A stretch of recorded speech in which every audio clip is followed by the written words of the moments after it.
Get back to coach where you belong." The words hung in the pressurized cabin air of Phoenix Airlines Flight 247 sharp and unmistakable.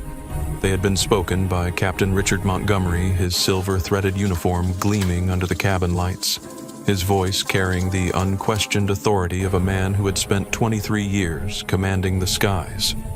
That voice, cultivated to calm passengers through turbulence and inspire confidence in nervous flyers, now cut through the gentle hum of the aircraft engines with undisguised contempt.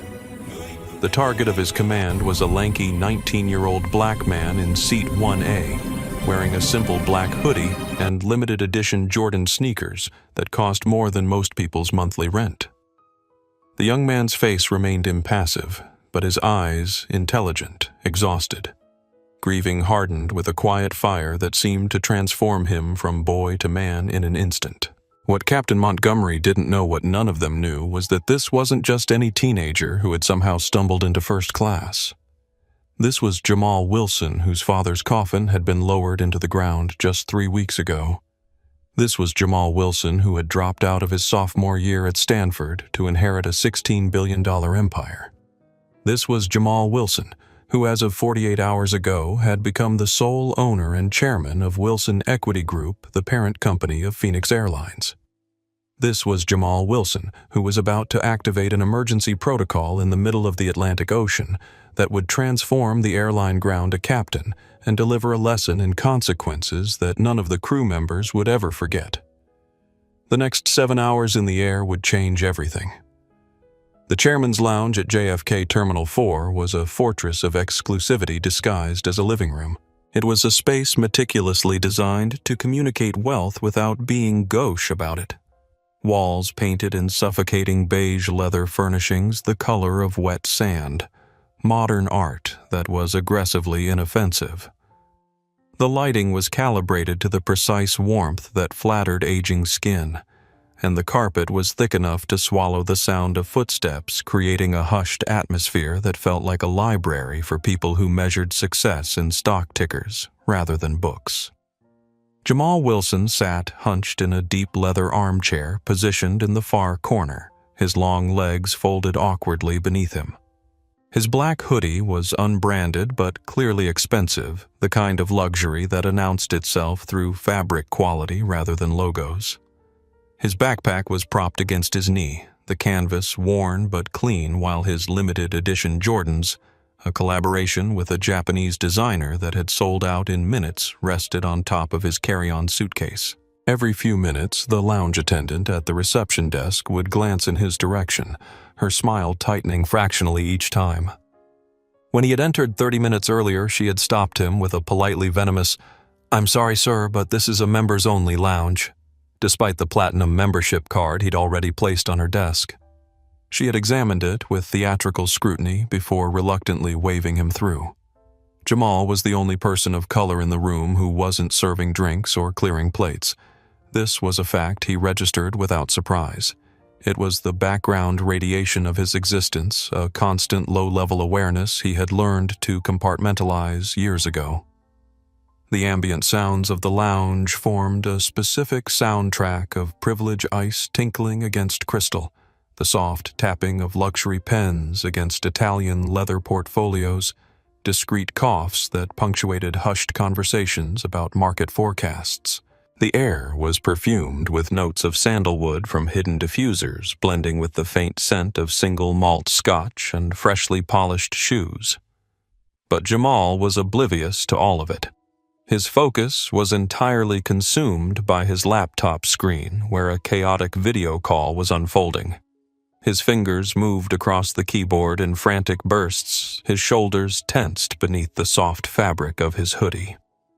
The blue light from the screen cast harsh shadows across his face, emphasizing the dark circles under his eyes, evidence of 3 weeks of grief compounded by sleepless nights studying corporate law and financial structures. A gray-haired executive 2 tables away kept glancing at him with poorly concealed annoyance, as if Jamal's youth and focused intensity were somehow offensive in this sanctuary of leisure. The man whispered something to his companion, who chuckled softly behind a manicured hand. Jamal noticed but didn't react. He had more important things to worry about than the casual dismissiveness of strangers. The weight of $16 billion and 10,000 jobs now rested on his shoulders. Shoulders that just 3 weeks ago had been concerned with midterm exams and intramural basketball. The gentle vibration of his phone pulled his attention momentarily from the laptop. The screen displayed a reminder: Flight 247, boarding in 15 minutes. He nodded to himself, saved the document he was working on, and began the process of packing up. His movements were deliberate, efficient, conserving energy he knew he would need for the confrontations ahead. As he stood, he caught the lounge attendant watching him again, her gaze evaluating whether his departure required her attention or relief. Jamal gave her a small nod. She didn't return it. "Diana, they can't call the note." Jamal whispered urgently into his laptop microphone, his voice cracking slightly with stress. The video feed on his screen showed Diana Reynolds, the silver-haired chief operating officer of Wilson Equity Group. At 52, Diana had the poised confidence of someone who had navigated corporate battlefields for decades, but even her composed facade was beginning to show cracks. "The covenant breach is purely technical. It's triggered by my father's, by his passing. This is bad faith, and they know it." On the screen, Diana's sharp features were drawn tight with tension. The sleek conference room behind her was filled with anxious faces, legal counsel, financial advisors, all watching the conversation with the intensity of spectators at an execution. "They can, and they are, Jamal," Diana replied, her voice steady but grave. "Blackstone Capital isn't operating in bad faith, they're operating like sharks. They've been circling for years, waiting for exactly this moment.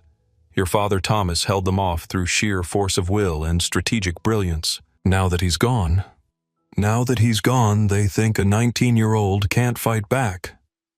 Jamal finished the words, tasting like ash in his mouth. It had been 21 days since the funeral. 21 days since he had watched his father's casket lowered into the ground, while board members and executives exchanged glances that mixed genuine grief with calculating assessment. 21 days since he had made the decision to withdraw from Stanford and step into his father's immense shadow. What he had discovered in those 21 days was that Wilson Equity Group, a $16 billion empire spanning aviation, hospitality, and technology, was a sophisticated house of cards. His father's strategic genius had held together a complex web of loans, cross-collateralized assets, and leveraged investments. Without Thomas Wilson's steady hand, the vultures were closing in. "They've filed an emergency motion with the London Commercial Court," Diana continued, shuffling through papers off-screen. "They're claiming the change in control constitutes a material adverse event under Section 7.2 of the Master Loan Agreement. They're moving to ground the entire Phoenix Airlines fleet as collateral seizure." Jamal felt his stomach drop. "The whole fleet, all 84 aircraft?" "Every last one. The hearing is scheduled for tomorrow morning in London, 9 a.m. local time. If you're not in that courtroom, Jamal, we lose the airline. Everything your father built over 30 years gone in a single court order." The lounge seemed to contract around him, the ambient chatter fading to a distant buzz. Phoenix Airlines was the flagship of Wilson Equity Group, his father's first major acquisition, and the foundation upon which the rest of the empire had been built. Thomas Wilson, a former pilot himself, had rescued the failing regional carrier 25 years ago and transformed it into a premium international airline. "I'll be there," Jamal said, his jaw setting with determination. "Flight 247 boards in 10 minutes. I land at Heathrow at 7 a.m. local time." "Jamal," Diana's voice softened slightly, maternal concern breaking through her professional veneer. Have you thought about Project Firebird?" Jamal's breath caught. Project Firebird wasn't just any contingency plan. It was his father's ultimate fail-safe, a complex legal and financial maneuver designed to protect the company's assets in the event of a hostile action. Thomas Wilson had shown it to Jamal on his 18th birthday, not as a lesson, but as a trust. "This is how we rise from the ashes if everything burns," his father had said. "It's too risky," Jamal replied, lowering his voice further. "Dad designed it as a last resort." "We're at the last resort," Diana said, her image freezing momentarily as the connection lagged. "Blackstone isn't trying to negotiate, they're trying to execute. They've already lined up buyers for the individual aircraft." Jamal closed his eyes briefly, feeling the weight of the decision. His fingers trembled slightly as he closed the document he'd been reviewing, a reaction he quickly masked by gripping the edge of his laptop. "What if I'm wrong, Diana?" he whispered, allowing himself a rare moment of vulnerability. "What if I activate Firebird and it fails 10,000 jobs? My father's legacy." Diana's expression softened. "Your father chose you as his successor for a reason, Jamal. He knew this day might come. He prepared you for it." Jamal nodded, gathering himself. "I need to think. I'll review the protocol on the flight. Have the documents ready for my digital signature, but don't prepare for activation yet." "Godspeed, Jamal," Diana said. "And please try to look the part. You're the chairman now. You're Thomas Wilson's son." Jamal glanced down at his hoodie and sneakers, a small, tired smile touching his lips. "They'll have to take me as I am." He ended the call, closed his laptop, and slipped it into his backpack. Standing up, he felt the eyes of the lounge tracking him, evaluating, dismissing, underestimating. It was a sensation he had grown accustomed to, but today it carried a sharper edge. As he walked toward the exit, the lounge attendant gave him another look, quick dismissive, a visual pat-down that concluded he didn't belong. It was a look that Jamal had encountered his entire life, one that had followed him from elite private schools to Stanford's manicured campus. It was a look that was about to become a serious problem. Gate 14 at Terminal 4 was a contained chaos of rolling suitcases, crying children, and harried business travelers. Phoenix Airlines Flight 247 to London Heathrow was in its final boarding call, the gate agent's voice carrying a practiced pleasantness that barely masked her exhaustion. "Now boarding our Phoenix Elite and first-class passengers for Flight 247 to London Heathrow." Jamal joined the priority line, his attention divided between the boarding announcements and the legal brief Diana had just forwarded to his phone. The document detailed Blackstone Capital's filing with the London Commercial Court, 47 pages of legal jargon that essentially amounted to a corporate execution order. "Sir, this is the first-class boarding lane." The voice sliced through Jamal's concentration. He looked up to find a senior flight attendant blocking his path. Her name tag read Sandra Miller, and her platinum blonde hair was pulled back in a severe bun that seemed to stretch her skin tight across her cheekbones. Her smile was a mechanical exercise that never reached her eyes. "I know," Jamal replied, holding up his phone to display his boarding pass. "Seat 1A." Sandra Miller's smile flickered but held firm as she took his phone. Her perfectly manicured nail tapped against the screen with unnecessary force as she verified the information. Something in her brain seemed to short-circuit as she processed the seat assignment 1A, the premier location in the aircraft traditionally reserved for VIPs and executives. "Well?" she said, her voice dripping with practiced sweetness that thinly veiled her skepticism. "I suppose even students win upgrades sometimes. Just make sure you're familiar with our first-class protocols. We have certain standards." She handed the phone back with 2 fingers, as if afraid to make contact with his skin. Jamal simply nodded, too drained to engage. The weight of his father's death, the looming corporate crisis, and the London hearing left no room for confronting casual discrimination. He'd long ago learned to pick his battles, and this wasn't one worth fighting. Not yet. He moved past her and down the jet bridge, aware of her eyes following him with disapproval. The recycled air of the enclosed walkway carried the familiar smell of jet fuel and industrial cleaner, a scent that had once excited him as a child traveling with his father, but now felt heavy with responsibility. At the aircraft door, another flight attendant greeted passengers. Nicole Garcia was younger than Sandra, her dark hair tied back in a neat ponytail, her uniform pressed to perfection. Her smile, unlike Sandra's, seemed genuine. "Welcome aboard, Mr. Wilson," she said, after glancing at his boarding pass. "Seat 1A is just to your left. May I help you with your bag?" "I've got it, thanks," Jamal replied, offering a small smile in return. As he turned left toward the first-class cabin, he heard Sandra's voice behind him speaking in a stage whisper to Nicole. "Keep an eye on 1A.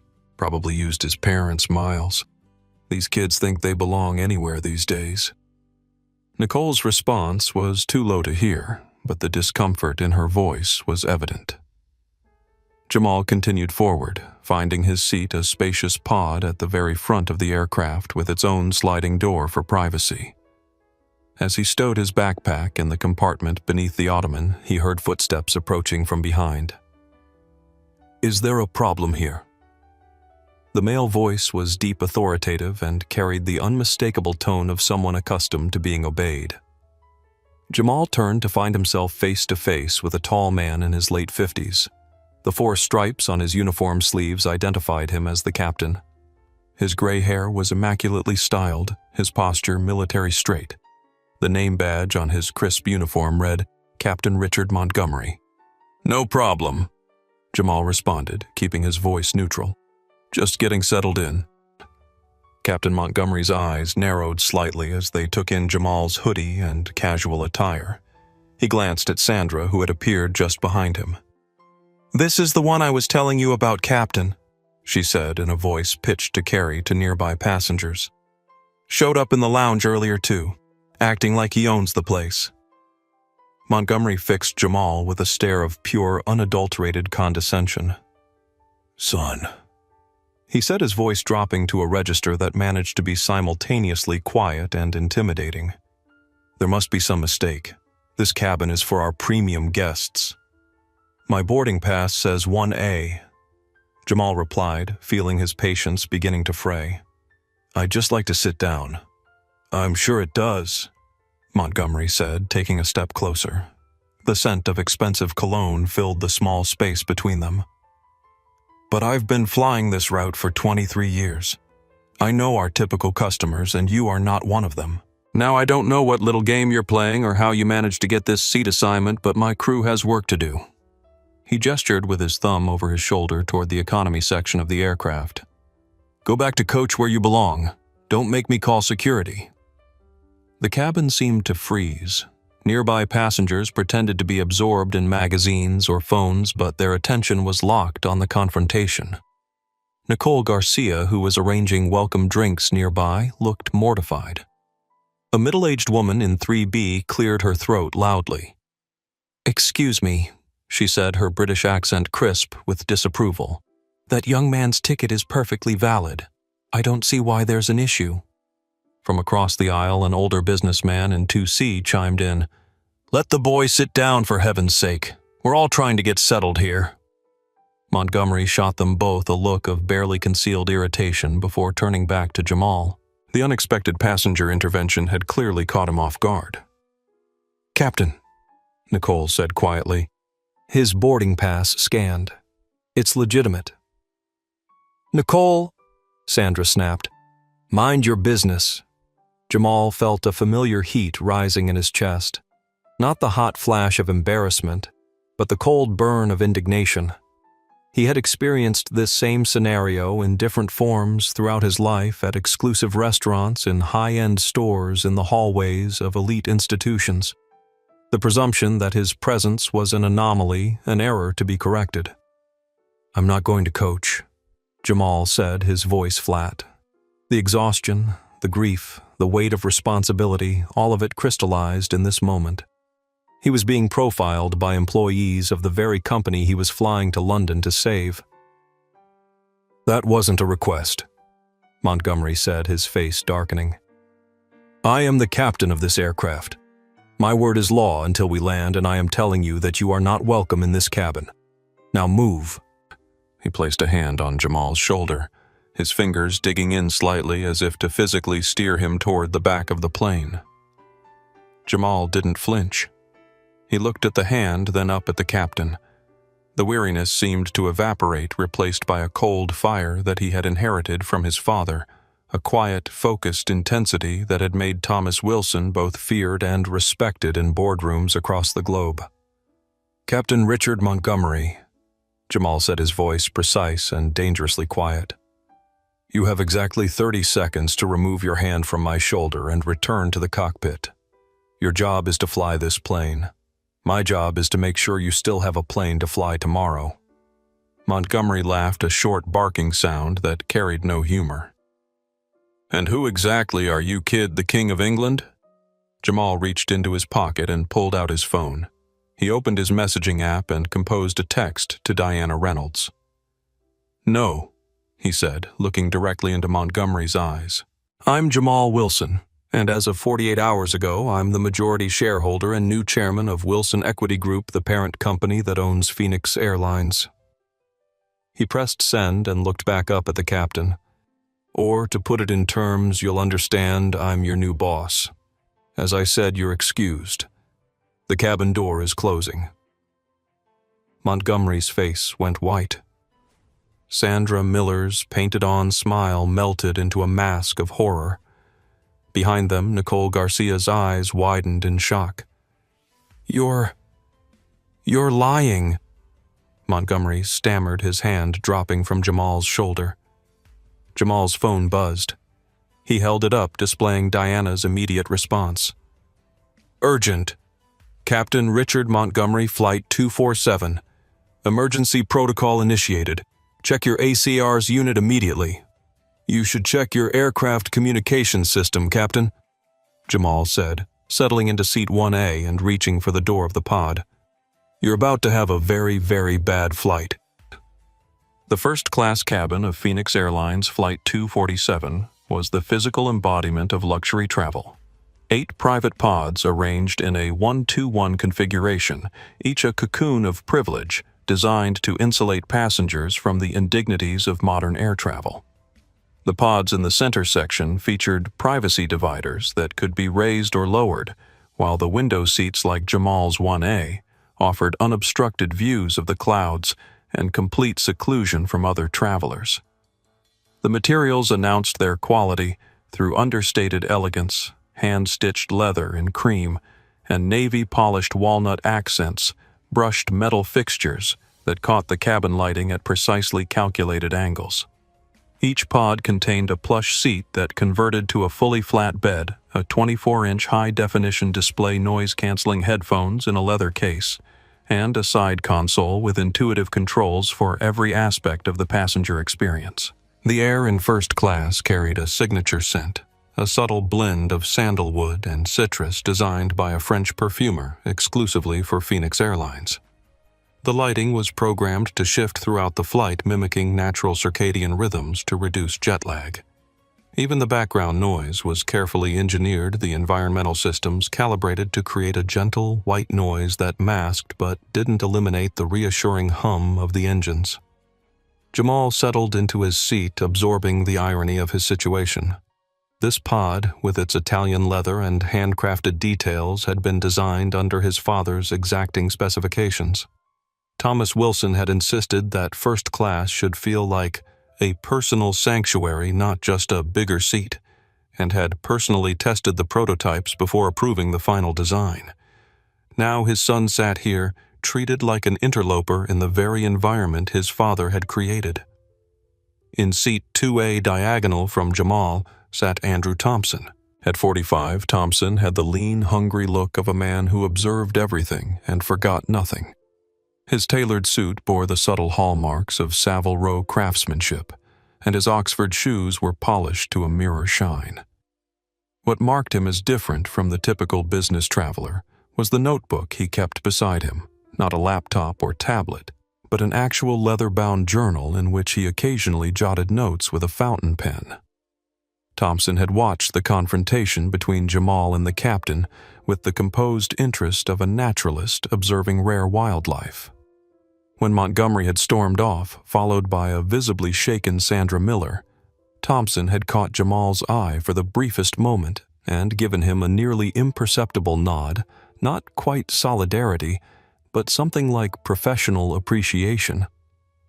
The British woman from 3B who had spoken up during the confrontation leaned forward slightly.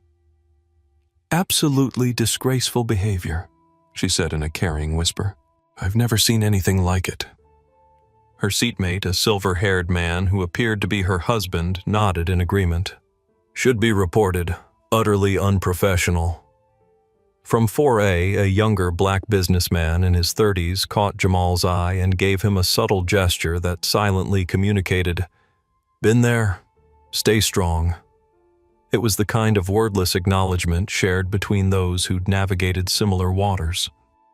Not all reactions were supportive, however. In 2C, an older white executive was glaring at Jamal with undisguised suspicion, clearly siding with the captain's assessment. He muttered something to his companion about standard slipping and proper protocols.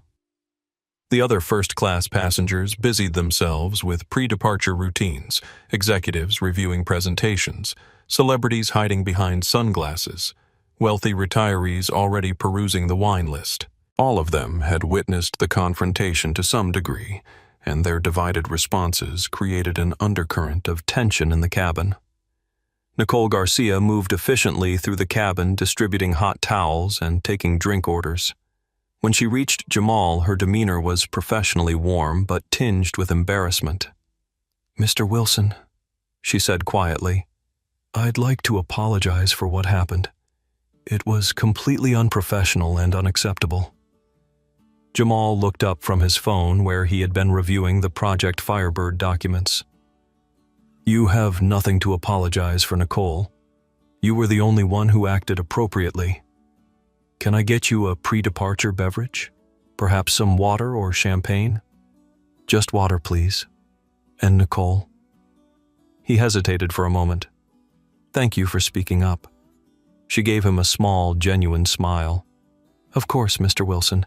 I'll be right back with your water." As she moved to the next pod, Jamal turned his attention back to his phone. The cabin crew's initial response to his presence had been troubling but not surprising.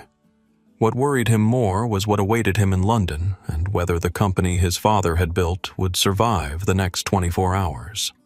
The gentle vibration of the aircraft signaled the pushback from the gate. In less than 8 hours, they would touch down at Heathrow. By then, everything would be different for the company, for the crew, and for Jamal himself. The first 3 hours of Flight 247 passed in relative calm. After reaching cruising altitude, Captain Montgomery had made the standard announcements.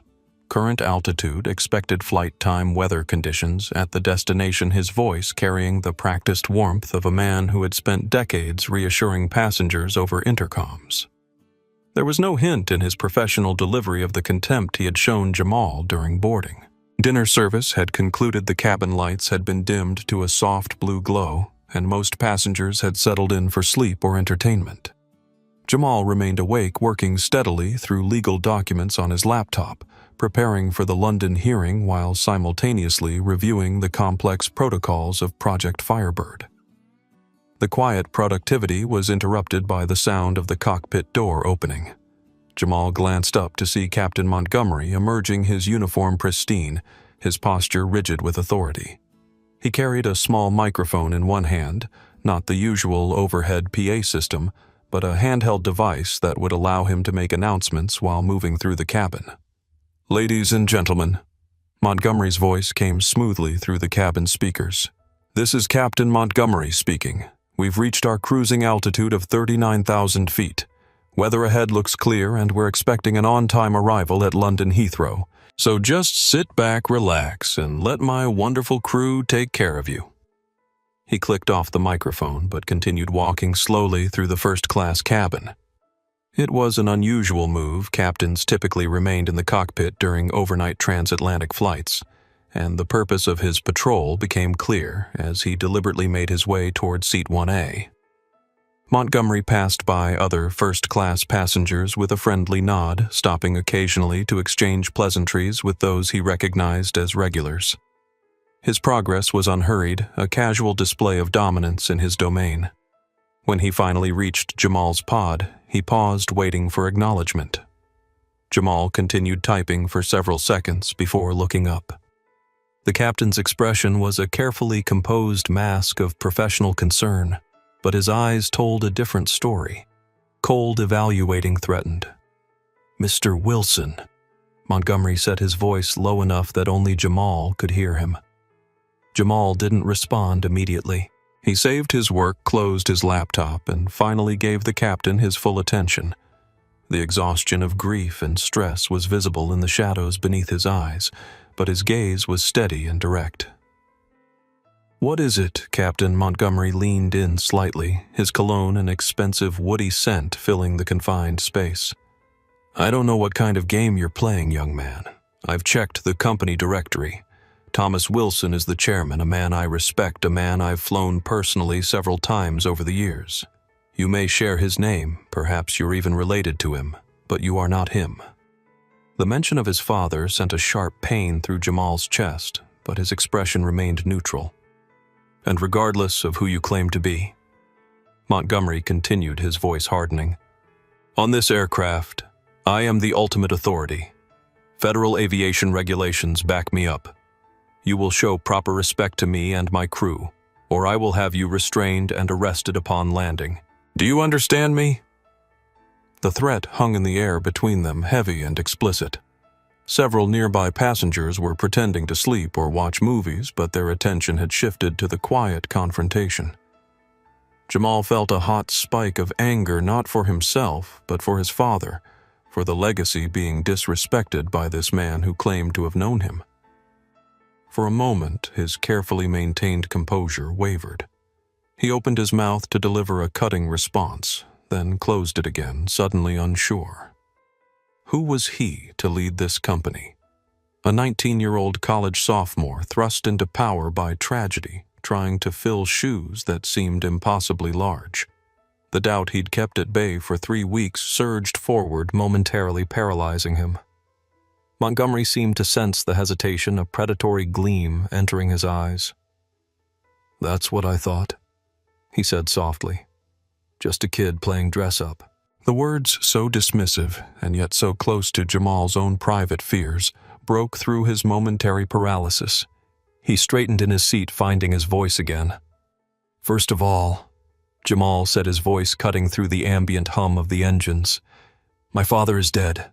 He's been dead for 3 weeks. That's why I'm on this plane. That's why I'm the new chairman.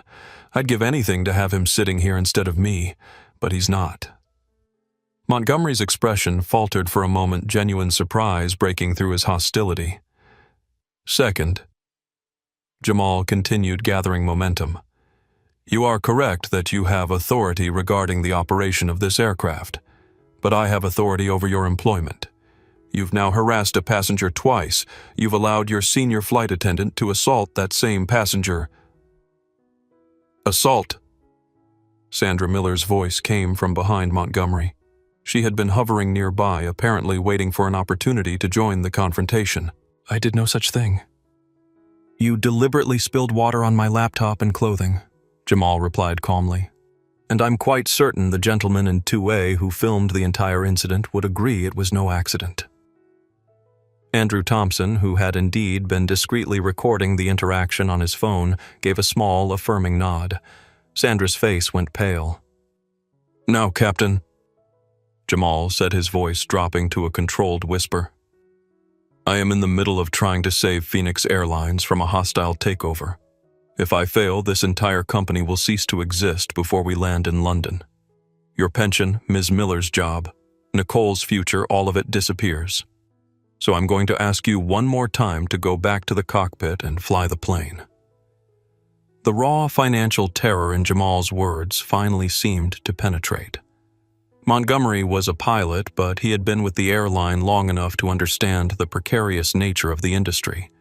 The phrase "hostile takeover" clearly resonated with him.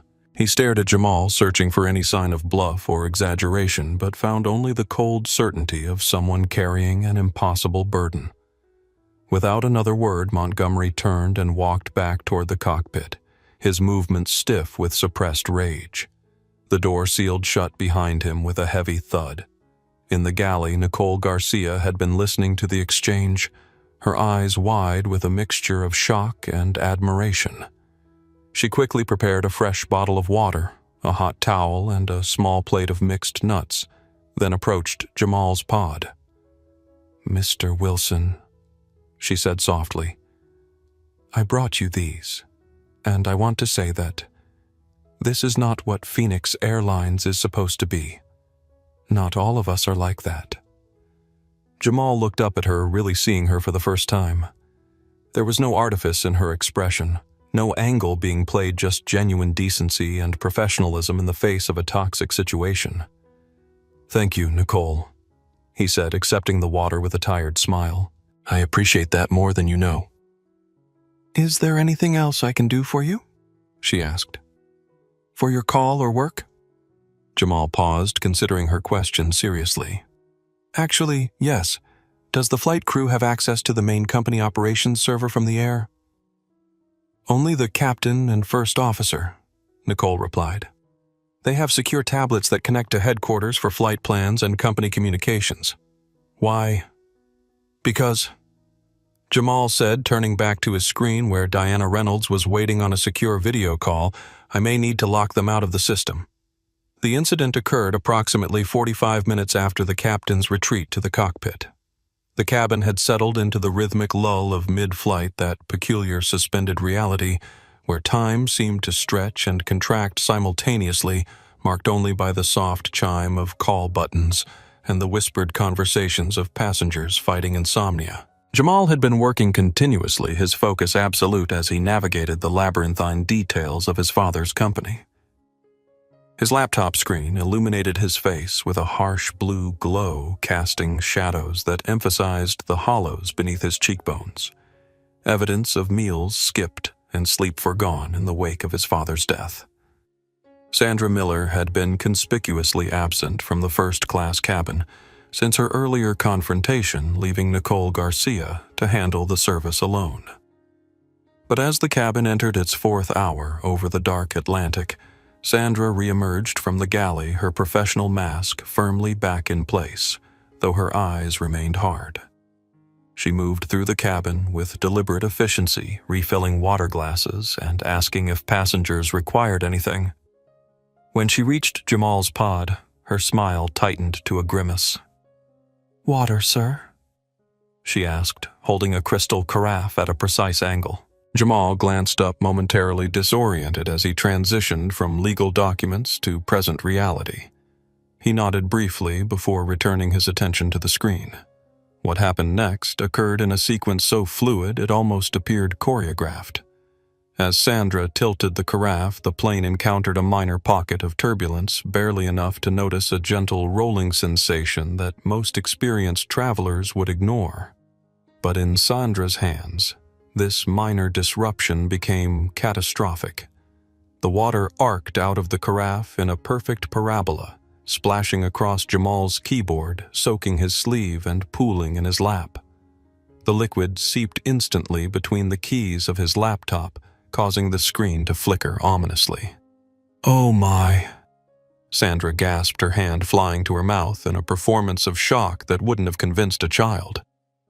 "How clumsy of me, these turbulence patches can be so unexpected." She made no immediate move to help with the spill, instead standing back with the empty carafe clutched to her chest, her expression a masterclass in insincere concern. "Let me get you some napkins."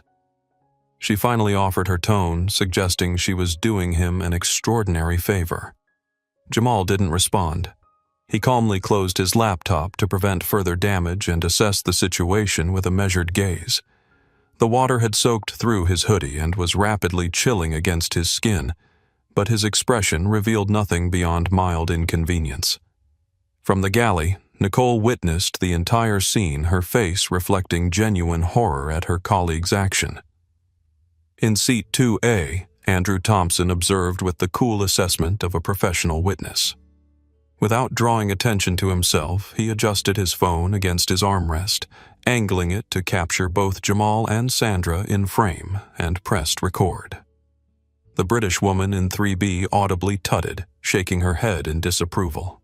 "That was quite deliberate," she muttered to her husband, loud enough for those around to hear. The younger black businessman in 4A caught Jamal's eye and gave him a knowing look, the kind shared between those who recognize thinly veiled aggression for what it is. Meanwhile, from 2C, the older executive who had earlier sided with Montgomery watched with a smirk of satisfaction as if justice was being served. "Here," Nicole said, rushing forward with a stack of linen napkins and a fresh bottle of water. "Let me help you with that, Mr. Wilson." She began blotting the liquid from the laptop while Sandra stood watching her smile, now frozen in place. "It's fine," Jamal said quietly to Nicole. "I've got it." He took the napkins and methodically dried his computer, his movements economical and precise. From his backpack, he retrieved a spare hoodie, identical to the one he was wearing, and placed it beside him. "Will there be anything else, sir?" Sandra asked, the honorific sounding like an insult in her mouth. "No," Jamal replied without looking up. He didn't raise his voice or show anger. His complete lack of reaction seemed to unnerve Sandra more than any outburst would have. "Well," she said, clearly disappointed by his composure, "do let us know if you need anything else." She retreated to the galley where Nicole confronted her in hushed but heated tones. Their whispered argument carried just enough for fragments to reach the first few rows. "What were you thinking?" Nicole's voice was tense with disbelief. "Accidents happen," Sandra replied, her tone defensive. "That wasn't an accident and you know it." "Are you calling me a liar? I'm saying you could cost us our jobs. He doesn't belong here, Nicole. You're too new to understand how things work." Their argument was interrupted by the soft ping of the interphone, the captain calling from the cockpit.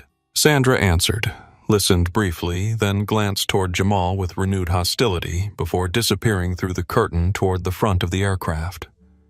Nicole returned to Jamal's pod, her face flushed with embarrassment. "Mr. Wilson, I am so sorry about what happened. If your laptop is damaged, the company will of course replace it immediately." Jamal looked up at her, his expression softening slightly. "It's okay, Nicole. It's not the first time, and it won't be the last." There was such quiet resignation in his voice, such familiarity with this type of treatment that Nicole felt a surge of protective anger on his behalf. "It's not okay," she said firmly. "It's unprofessional and it's wrong. I want you to know that most of us aren't like that."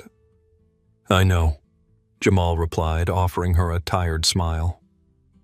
"My father always said you can judge a company by how its frontline employees treat people when no one's watching.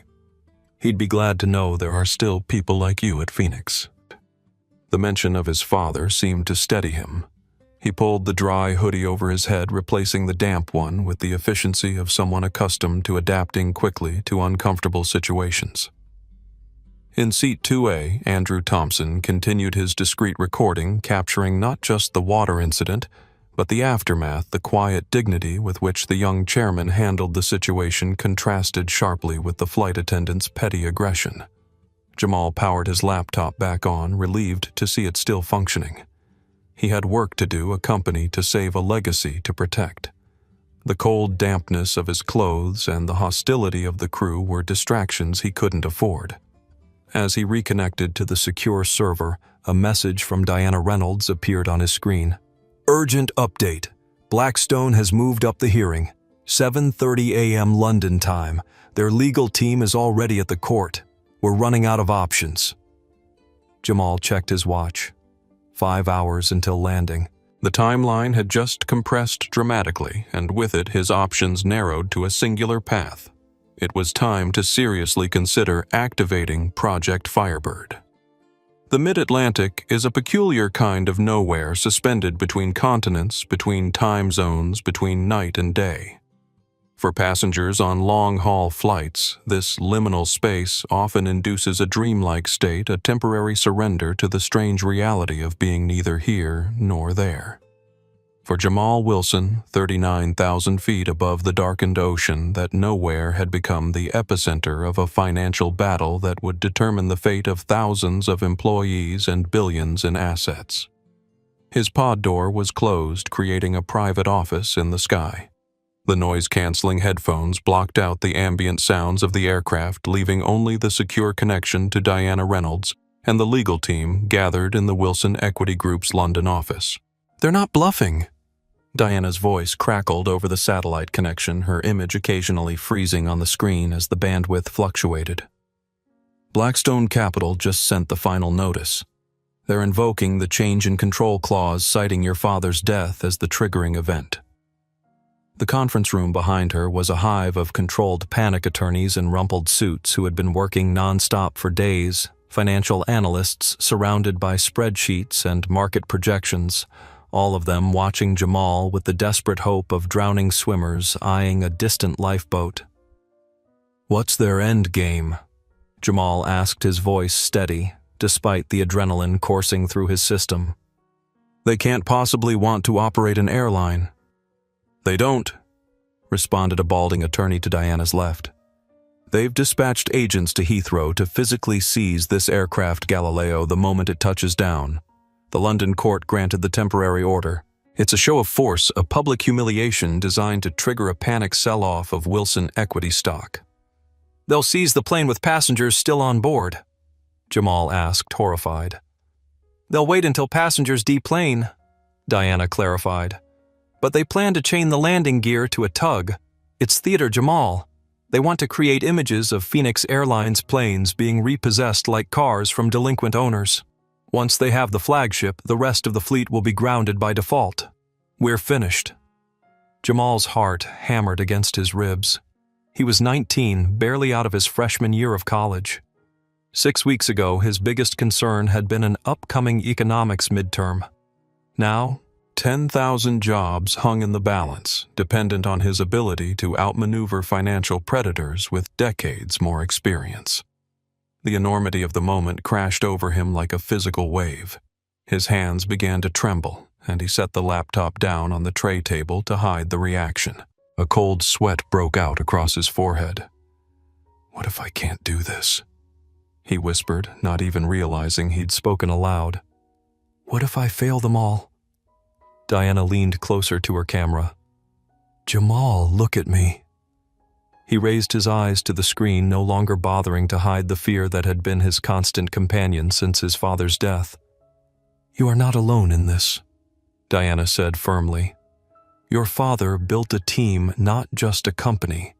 We're all here fighting alongside you, but we need your decision now." Jamal took a deep breath, steadying himself. "Project Firebird," he said finally, the words feeling strangely heavy on his tongue. "It's time." Diana's expression was grave. "Jamal, are you certain? Once initiated, there's no going back. The corporate restructuring would be immediate and irreversible." "Dad didn't design it as a negotiating tactic," Jamal replied. "He built it as a dead man's switch, a way to protect the core assets if everything went sideways." "Well, everything has gone sideways." He pulled up a secure folder on his laptop, files he and his father had worked on together during his senior year of high school. Not as a business lesson, but as a trust. Thomas Wilson had been preparing his son for this possibility long before either of them knew how soon it would arrive. Project Firebird isn't just a contingency plan, Jamal explained, his fingers flying across the keyboard as he navigated through encrypted documents. "It's a complete corporate failsafe, a shadow-holding company based in Delaware with clean books and pre-approved regulatory clearances. We can't stop Blackstone from seizing Phoenix Airlines assets. But what if the entire fleet isn't technically a Phoenix Airlines asset when it lands?" Diana's eyes widened as understanding dawned. "You're talking about triggering a change of control protocol mid-flight." "Exactly." Jamal nodded. "Dad set up Firebird Aviation Holdings 2 years ago as a shell company.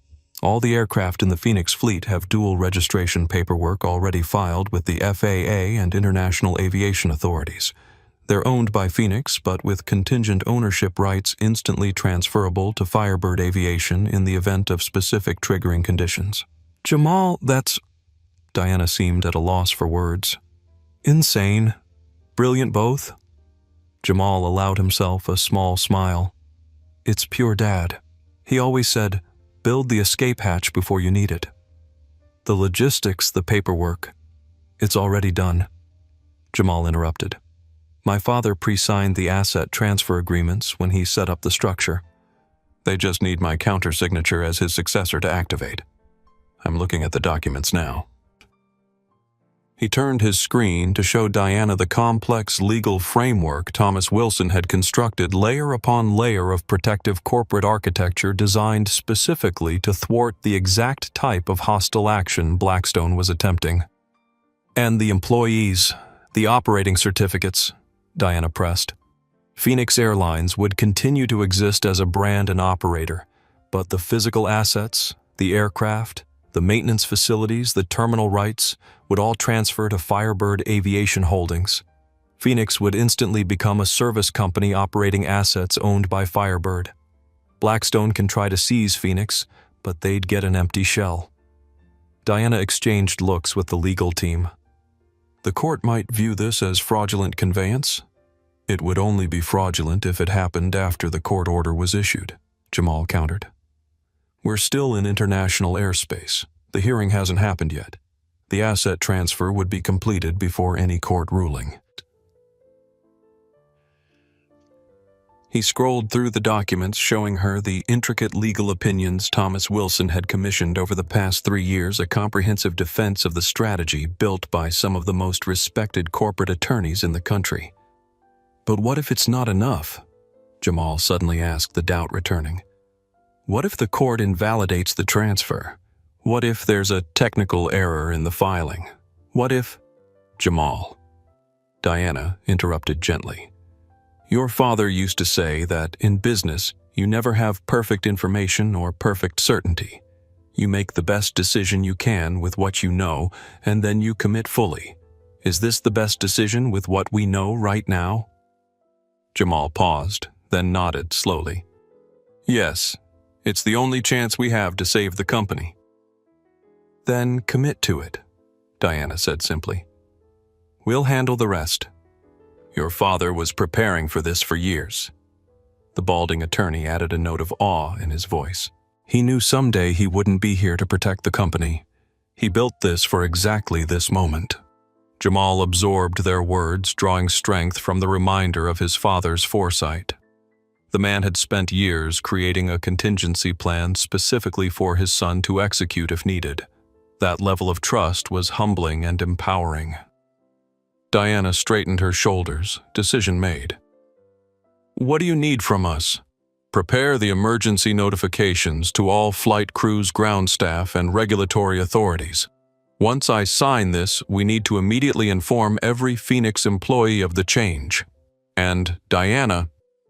He paused, meeting her eyes through the screen. We need to tell them why. They deserve to know what Blackstone tried to do. Understood. Diana nodded, already typing instructions to her team. Timeline. Jamal took a deep breath, his finger hovering over the digital signature field that would set everything in motion.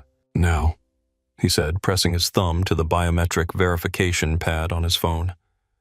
I'm signing it now. The screen flashed briefly as the signature registered and the automated system began executing the intricate sequence of legal filings, ownership transfers, and regulatory notifications that would transform Phoenix Airlines into Firebird Aviation in a matter of minutes. It's done, Jamal said quietly. The assets are transferred. Phoenix is now just a brand and operator. Firebird Aviation is the new owner. The crews, Diana said urgently. They don't know. We have to tell them all of them right now. Start with this aircraft, Jamal replied, his face set with determination. Flight 247. Send an emergency message to the cockpit. It's time Captain Montgomery learns who he's really working for. The digital transformation of Phoenix Airlines into Firebird Aviation unfolded like an elegantly choreographed dance of ones and zeros executing a sequence that Thomas Wilson had designed with meticulous attention to detail. The moment Jamal's digital signature was verified, automated systems began executing a cascade of pre-programmed protocols. First came the legal filings, instantaneous submissions to regulatory bodies across 37 countries where Phoenix operated. The Federal Aviation Administration received notice of the change in aircraft registration, followed immediately by similar notifications to the European Union Aviation Safety Agency, the UK Civil Aviation Authority, and dozens of other regulatory bodies worldwide. Next, the financial systems responded.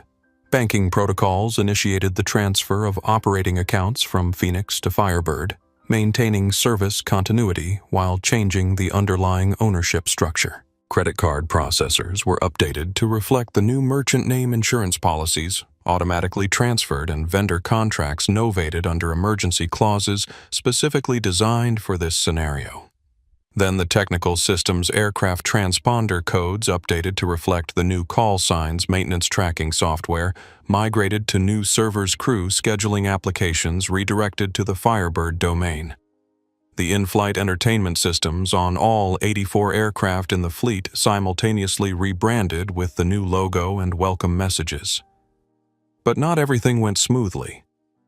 On Flight 247, the data transfer to the cockpit systems encountered unexpected resistance.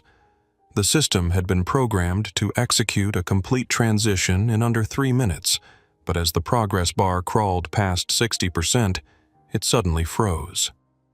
In the cockpit, First Officer Taylor, now Acting Captain Taylor, noticed the anomaly immediately. "Something's wrong with the transition," he reported over the satellite phone to Diana Reynolds. "The main flight management computer is rejecting part of the update." Diana's voice carried controlled urgency. "What specifically is failing? The regulatory approval codes aren't being accepted by the FMC," Taylor explained, scanning the error messages. "The system's running a validation check and flagging discrepancies." Back in Seat 1A, Jamal was notified of the problem. His initial surge of panic was quickly replaced by focused problem-solving, a trait he'd inherited from his father. "It's the digital signature verification," he realized, reviewing the technical specifications. "The aircraft's security system is rejecting the counter-signature because it's not recognizing my biometric authorization. We need to force an override." This was the vulnerability his father had warned might occur. The transition had been designed for Thomas Wilson's biometric signature, with Jamal's added as a contingency. But some legacy systems still prioritized the primary signature. "How do we override?" Diana asked, her image freezing momentarily on the satellite connection. "There's a manual verification code," Jamal replied, digging through his father's contingency documents. "A 16-digit alphanumeric sequence that can bypass the biometric check." As Jamal searched for the override code, other technical issues emerged across the fleet. 2 aircraft on the ground at Chicago O'Hare reported being locked out of ground operations systems. A flight over the Pacific lost communication with company dispatch. The reservation system in Asia temporarily went offline. These glitches, while not safety critical, created a cascading series of operational challenges that threatened to undermine the seamless transition Jamal had hoped for. "We're getting reports of similar issues across the network," Diana informed him, her voice tense. "The systems were designed to transition all at once, but they're encountering verification conflicts." Jamal felt a cold knot of dread forming in his stomach. What if the entire Firebird protocol failed? What if the planes landed still registered as Phoenix assets, vulnerable to Blackstone's seizure? Finally buried in an encrypted appendix, he found what they needed: the master override sequence. "I've got it," he told Diana. "We need to push this to all aircraft simultaneously. It's the only way to force the complete transition." While Jamal coordinated the technical response, the human element was creating its own complications. Throughout the passenger cabin of Flight 247, confusion had given way to a mixture of concern and fascination. The sudden rebranding of all screens had triggered an avalanche of questions that Nicole Garcia and the remaining flight attendants struggled to address. "Ladies and gentlemen," Nicole announced over the cabin address system, her voice admirably steady, "as you may have noticed, there have been some changes to our in-flight systems. Phoenix Airlines has undergone an ownership transition and is now operating as Firebird Aviation. This is a corporate restructuring and does not affect the safety or operation of this flight in any way. Our crew remains fully qualified and committed to your comfort and safety." Her measured explanation calmed some passengers, but others were less easily reassured. Social media posts about the mid-air rebranding were already spreading rapidly across the internet, with speculation ranging from corporate espionage to terrorist activity. Meanwhile, in the rear galley, Richard Montgomery sat in stunned silence, the full implications of the situation finally sinking in. Sandra Miller sobbed quietly beside him, her carefully constructed professional persona now completely shattered. "What have I done?" Montgomery whispered more to himself than to Sandra. "I left the cockpit. I physically confronted a passenger. I violated every protocol I've spent 23 years upholding." For the first time, he was facing the reality not just of losing his job, but of potentially losing his pilot's license altogether. The weight of that possibility of losing the identity around which he had built his entire adult life was crushing. Back in the cockpit, Taylor was working methodically through the override procedure, his training kicking in despite the unprecedented nature of the situation. He entered the 16-digit code Jamal had provided, and after a tense 30-second wait, the system accepted it. The progress bar lurched forward again, moving steadily toward completion. Similar reports began coming in from across the fleet as other aircraft received and implemented the override. "Override accepted on Flight 247, Taylor reported. "Systems transitioning to Firebird protocols now." Throughout the aircraft, the temporarily frozen screens came back to life, now fully displaying the Firebird branding. The cabin Wi-Fi reconnected, allowing passengers to see the flood of news alerts about the corporate transformation. "It's working," Diana confirmed, relief evident in her voice. "We're seeing successful transitions across the fleet now. The system integrity checks are passing." As the technical issues resolved, attention turned to the regulatory implications. While the asset transfer had been pre-approved in theory, the practical execution was triggering automated compliance reviews by aviation authorities worldwide. "The FAA is requesting confirmation of operating certificate validity," Diana reported. "And the UK CAA needs verification that Firebird meets all safety management requirements for landing at Heathrow." Jamal nodded, having anticipated these challenges. "Send them the pre-filed compliance packages from the secure server. Dad prepared documentation for every regulatory body addressing exactly these questions." As the night progressed, the transformation solidified. One by one, each aircraft in the global fleet completed the transition to Firebird Aviation, not just in name and branding, but in legal ownership and regulatory standing. The final confirmation came just 2 hours before Flight 247 was scheduled to land in London. "Transition complete," Diana announced. "All 84 aircraft now fully registered to Firebird Aviation Holdings. Blackstone's London team has been notified that their seizure order applies to Phoenix Airlines assets only, not to Firebird." Jamal exhaled slowly, allowing himself a moment of relief. The technical gambit had worked despite the complications. But he knew this was only the beginning of the battle. Blackstone wouldn't simply concede defeat. They would challenge the asset transfer in court, arguing it was a fraudulent conveyance designed to evade creditors. The real test would come when they landed in London, where Blackstone's representatives would be waiting armed with legal filings and court orders. The technical transition was complete, but the legal, financial, and human elements of the transformation were just beginning. As the aircraft began its initial descent toward the British coast, Jamal prepared himself for the next phase of the confrontation. He had managed to protect the physical assets, the aircraft, the facilities, the equipment. Now he needed to protect the people who operated them and the vision his father had built over decades. The Firebird had risen from the digital ashes of Phoenix. The question now was whether it could survive the trials that awaited it on the ground. The confrontation in the first-class cabin had reached its breaking point when Montgomery, his face contorted with rage, grabbed Jamal's arm with enough force to leave marks. "That's enough!" Montgomery had roared, his voice echoing through the cabin. "Give me that phone and your laptop. You're done." The collective gasp from the passengers was audible. Nicole Garcia stepped forward from the galley, her hand reaching for the emergency interphone. Andrew Thompson was openly filming now, his journalistic instincts overriding any pretense of discretion. "This is outrageous," called the British woman from 3B. "Remove your hands from that young man immediately." Her husband half rose from his seat. "I'm a doctor. This is assault, Captain." The black businessman from 4A stood fully. "You need to back away, Captain. Now." Even the older executive, who had previously seemed to side with Montgomery, looked uncomfortable at this physical escalation. Jamal looked at Montgomery's hand on his arm, then back at the captain's face. The cold, quiet fire that had been building inside him, fueled by grief exhaustion and a lifetime of similar encounters, finally ignited into something unstoppable. "Captain," Jamal said, his voice carrying clearly through the silent cabin, "you have left your post in violation of FAA regulations.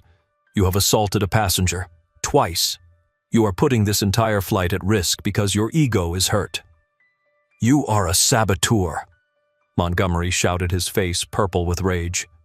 "You've hacked this aircraft. You're compromising flight safety." "I own this plane," Jamal shouted back, his composure finally cracking.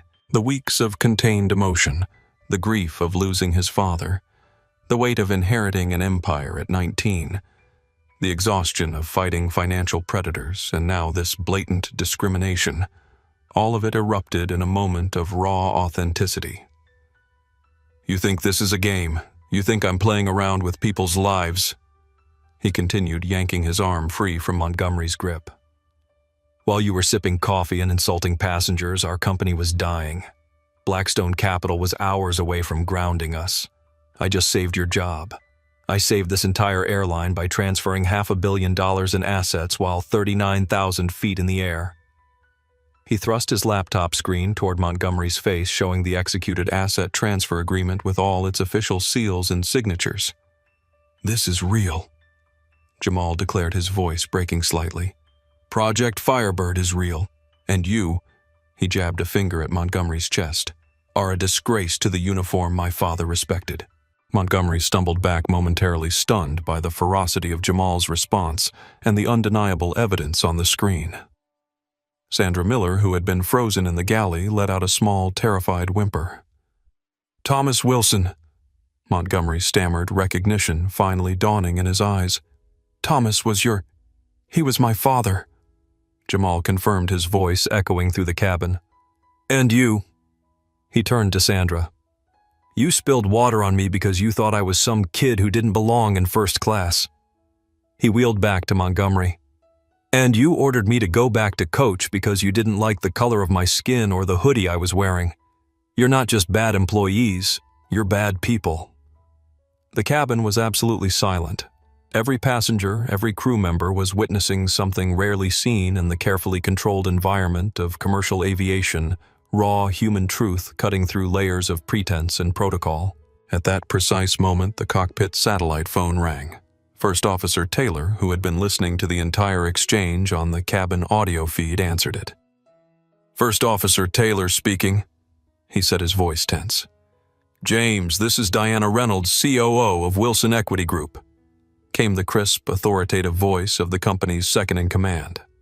"I'm on the line with the head of the FAA and the new chairman of our company, Mr. Jamal Wilson." Taylor listened intently as Diana delivered the message that would change the trajectory of his career and the future of the airline. "Captain Montgomery has been declared unfit for command effective immediately. He has abandoned his post and assaulted the new owner of this airline. You are to assume command of Firebird 247. Lock the cockpit door. Do not under any circumstances allow Captain Montgomery to re-enter. Is that understood?" Taylor looked through the open cockpit door at the scene unfolding in the cabin, Montgomery standing defeated in the aisle. Jamal Wilson breathing hard from the emotional confrontation, passengers watching in stunned silence. "Yes, ma'am," Taylor replied. "Understood." He reached up and pressed the cockpit door lock button. The sound of the locking mechanism engaging echoed through the cabin, a heavy, definitive click that signaled the final shift in power. Montgomery heard it and turned his face draining of color as he realized what was happening. He lunged toward the cockpit, punching in his access code with trembling fingers. "Access denied" flashed on the keypad. He tried again with the same result. "Taylor!" he shouted, pounding on the door. "Open this door! That's an order!" There was no response from inside. The man who had built his entire identity around his captain's uniform was now locked out of the cockpit, stripped of his command, reduced to pounding futilely on a door that would not open. Slowly, Montgomery turned back to face Jamal and the silent cabin. The transformation in his demeanor was striking, from imperious authority figure to a man suddenly confronting the consequences of his actions. His shoulders slumped, the arrogance drained from his posture. For a brief moment, something almost like recognition flickered across his features, a glimpse of understanding of what he had done and who he had become. "Mr. Wilson," he said, his voice barely audible. Jamal had sunk back into his seat, the adrenaline ebbing, leaving him drained. Nicole Garcia stood protectively nearby, offering a glass of water, which he accepted with a visibly shaking hand. "Captain Montgomery," Jamal said quietly, "go sit in the jump seat in the rear galley. Do not speak to the crew. Do not speak to the passengers. Do not speak to me. You are officially relieved of duty. First Officer Taylor is in command of this aircraft now." Sandra Miller began to sob quietly, the reality of the situation finally penetrating her consciousness. "You too, Ms. Miller," Jamal added without looking at her. "Go to the back. Nicole, you're in charge of the cabin now. Please just get us to London safely." "Yes, Mr. Wilson," Nicole responded, her voice steady and professional. She turned to her disgraced colleagues. "You heard Mr. Wilson. Go now." Like sleepwalkers, Montgomery and Sandra turned and began the long walk of shame through the first-class cabin, past the premium economy section, and down the full length of the main economy cabin to the very rear of the plane. Every passenger they passed watched in silence, witnesses to the consequences of prejudice and power abused. As they disappeared through the rear curtain, the cabin remained unnaturally quiet. Then from somewhere in the middle of economy, a single person began to applaud. The solitary clapping was quickly joined by another, then another, until most of the aircraft was filled with the sound of passengers collectively expressing their approval. It wasn't just applause for Jamal's handling of Montgomery. It was recognition of something more universal, the satisfaction of seeing justice served, of witnessing someone stand up to the small everyday tyrannies that so often go unchallenged. In the rear galley, Montgomery sat on the jump seat, his captain's hat in his hands, staring at the 4 stripes on his sleeve. For the first time in his career, he was seeing the uniform not as a symbol of his authority over others, but as a responsibility he had betrayed. A cold realization washed over him. He had become exactly the kind of person he had once despised when he was a young pilot, arrogant, entitled, drunk on power. "What have I done?" He whispered the words barely audible over the engine noise. Sandra, sitting across from him, had no answer. Her carefully constructed world of seniority and status had collapsed around her, leaving nothing but the stark reality of her own actions. Up in first class, Jamal closed his eyes briefly, feeling the weight of the past hour settling onto his shoulders. He had just fired a captain mid-flight, restructured an entire company while cruising at 39,000 feet, and confronted the kind of discrimination he had faced his entire life. When he opened his eyes again, He found Nicole Garcia waiting patiently beside his pod. "Mr. Wilson," she said softly, "what would you like me to tell the other passengers? They have questions." Jamal nodded, gathering his thoughts. "Tell them the truth, that Phoenix Airlines has become Firebird Aviation, that their safety is our absolute priority, that when we land in London, everyone will receive a formal explanation and appropriate compensation for any distress caused by today's events." Nicole nodded but hesitated before leaving. "And about Captain Montgomery?" Jamal considered this carefully. "Tell them only that there was a change in command in accordance with company protocols and that Captain Taylor is fully qualified and in control of the aircraft."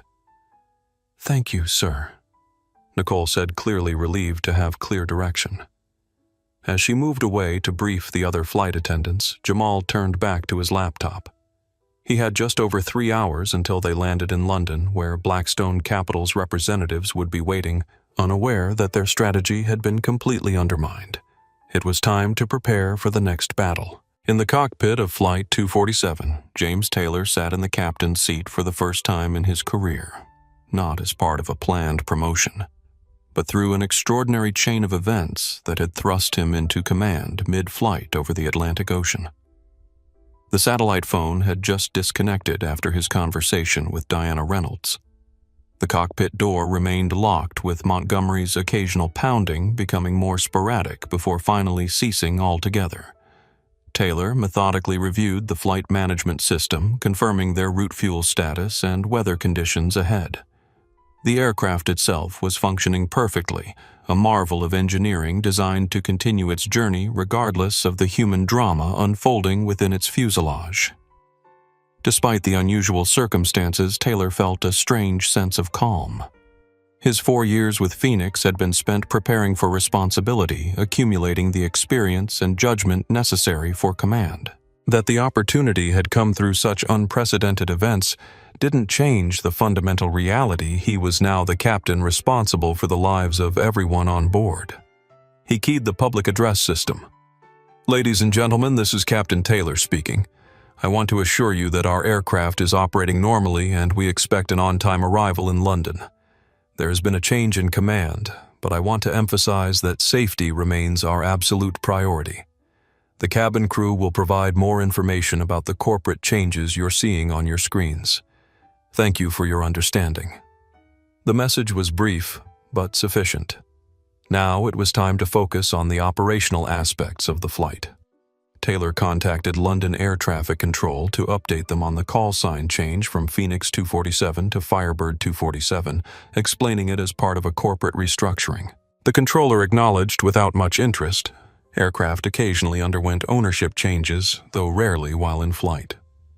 Just as Taylor was settling into his new role, a warning light illuminated on the system's status panel. The secondary hydraulic system was showing decreased pressure, not a critical failure, but a significant anomaly that required immediate attention.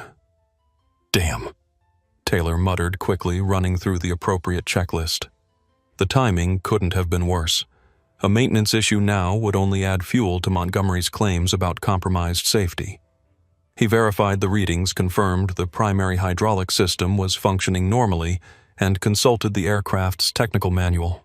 The issue appeared to be a sensor malfunction rather than an actual hydraulic failure, but it would need to be reported to London and carefully monitored. Taylor keyed the satellite phone to contact Operations Control. "This is Captain Taylor on Firebird 247. We're showing a secondary hydraulic pressure anomaly. Primary systems all nominal.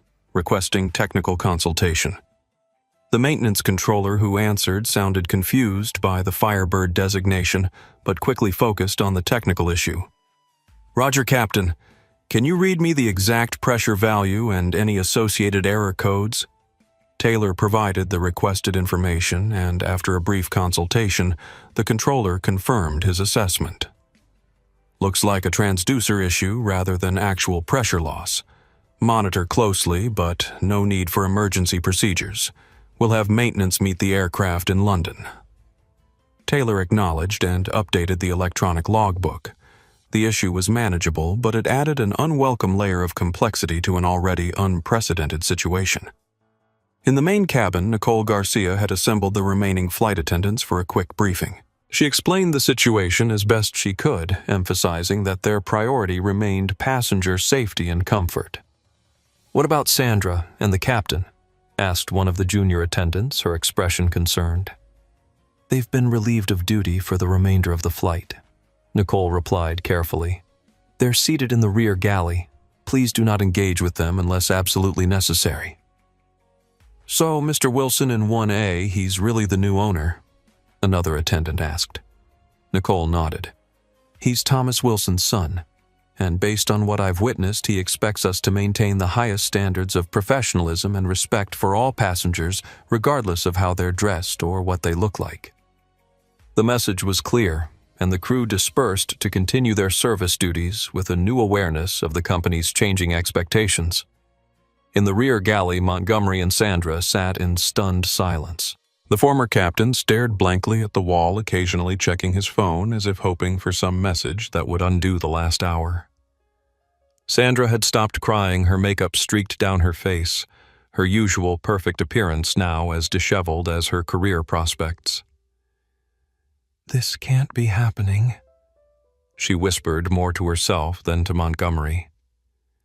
18 years of service. Montgomery didn't respond immediately. When he finally spoke, his voice was hollow.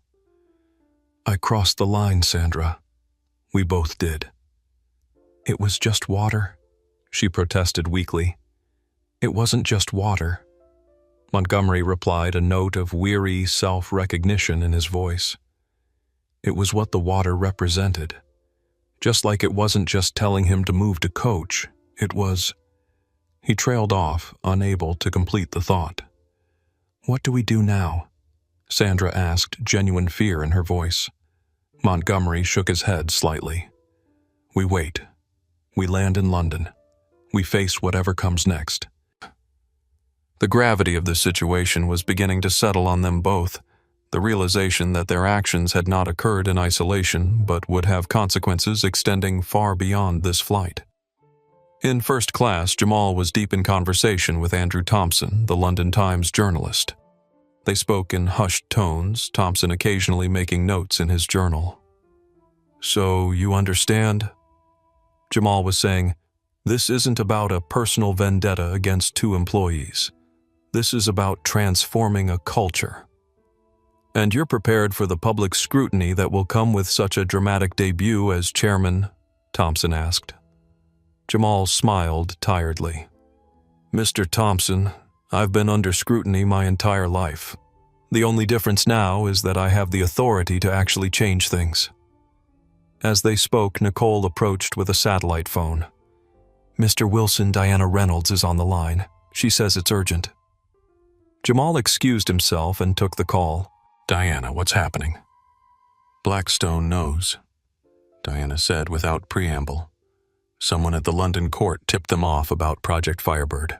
They're scrambling to amend their filing to include Firebird Aviation as a defendant."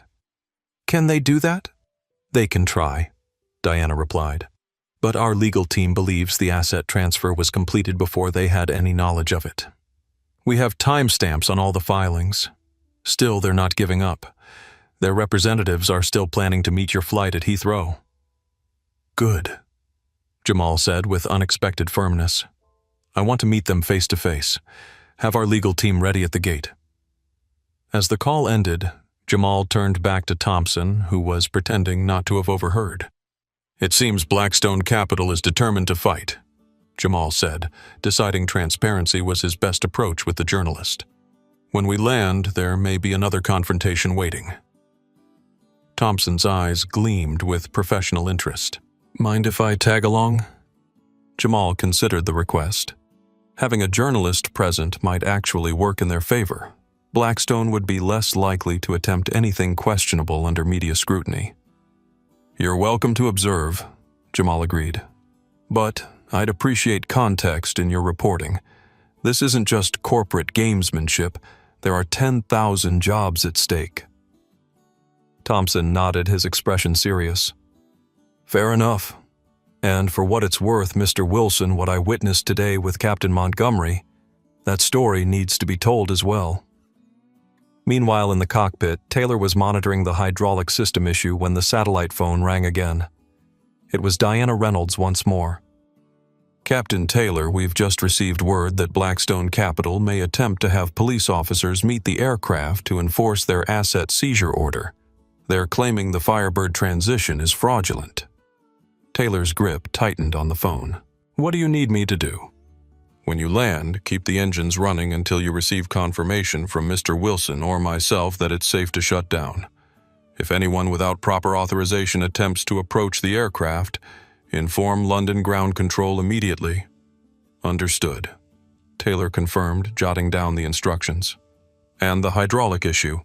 Our maintenance team is aware and will meet the aircraft. The anomaly has been reported to Heathrow Engineering as well. They'll have appropriate equipment standing by.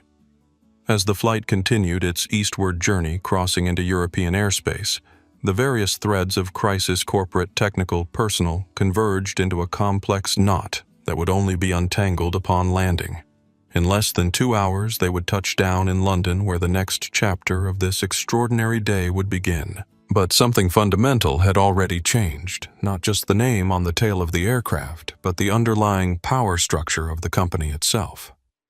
The old guard represented by Montgomery with his entitlement and prejudice had been symbolically and literally locked out.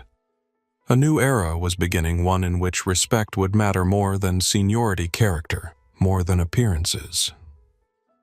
It was a transformation that had begun at 39,000 feet in the enclosed laboratory of Flight 247, but would soon expand to encompass an entire global organization. The first hint of dawn was beginning to illuminate the eastern horizon as Flight 247, now Firebird 247, began its descent into London Heathrow. The aircraft had crossed the invisible boundary from international airspace into British sovereign territory, bringing with it a corporate drama that was about to spill onto foreign soil. In the cockpit, Captain James Taylor was coordinating with London Approach Control, navigating the busy morning arrival sequence with the confidence of someone who had been preparing for this responsibility his entire career. Firebird 247, descend to flight level 100, expect vectors for ILS approach runway 27L, came the instruction from the controller using the new call sign without hesitation. Descend to flight level 100, Firebird 247. Taylor confirmed, beginning the aircraft's measured descent toward the sprawling metropolis now visible in the distance. The hydraulic system anomaly he'd been monitoring had stabilized the pressure readings, holding steady just below normal parameters. It wasn't ideal, but it didn't compromise the aircraft's safety. Still, Taylor kept a close eye on it, knowing that any further degradation would require immediate action. Firebird 247, be advised we're showing you with a maintenance alert, the controller noted. Do you require any special handling on arrival? Negative approach, Taylor replied. Minor hydraulic indication issue, all systems functioning normally. We've notified maintenance to meet us on arrival. Roger, Firebird 247. Continued descent as cleared. The cabin was filled with the soft blue lighting of the pre-dawn arrival phase. Most passengers had been awakened by the gentle chime and announcement informing them of the imminent landing. They were now engaged in the universal rituals of long-haul flight conclusion, gathering belongings, visiting lavatories, completing customs forms. But beneath this normal activity ran an undercurrent of anticipation. Word had spread throughout the cabin about the confrontation in first class, the firing of the captain, and the dramatic transformation of the airline.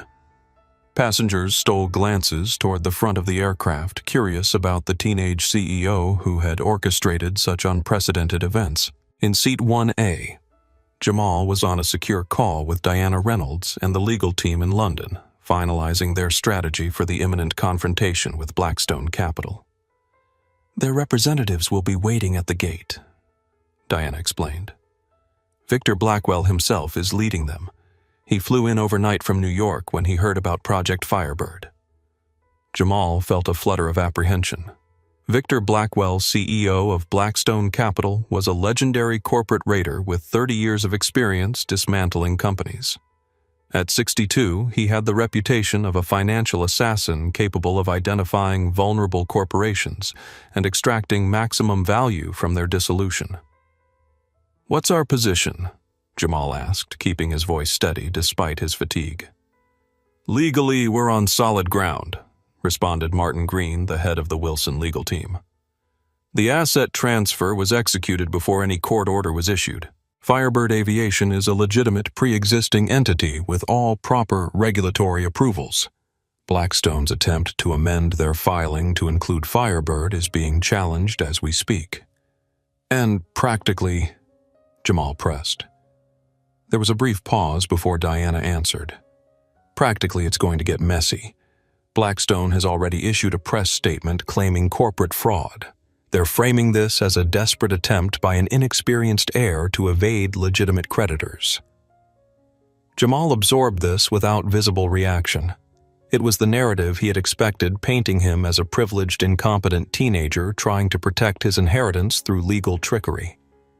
"They're also emphasizing your age," Diana added more gently, suggesting that at 19 you lack the judgment and experience to lead a major corporation. "That's fine," Jamal replied, his resolve hardening. "Let them underestimate me. It worked well for Captain Montgomery." A small smile crossed Diana's face. "Speaking of which, we've been in contact with the Civil Aviation Authority and the Metropolitan Police. There's some question about whether Montgomery's actions constituted endangerment of an aircraft under British law." "What are the implications?" "Potentially serious," Martin interjected. "The UK takes aviation safety extremely seriously. Captain Montgomery could face questioning upon arrival." Jamal considered this information. As much as Montgomery deserved consequences for his actions, a public legal spectacle might distract from the more important battle with Blackstone. "Let's focus on the corporate issue first," Jamal decided. "Montgomery can be dealt with through internal processes unless the authorities insist otherwise." The hydraulic system alert chimed again in the cockpit, drawing Taylor's attention. The pressure was dropping further, though still within safe operating parameters. He reported the change to approach control, who acknowledged and advised they had emergency vehicles on standby as a precaution. "Just what we need," Taylor muttered to himself.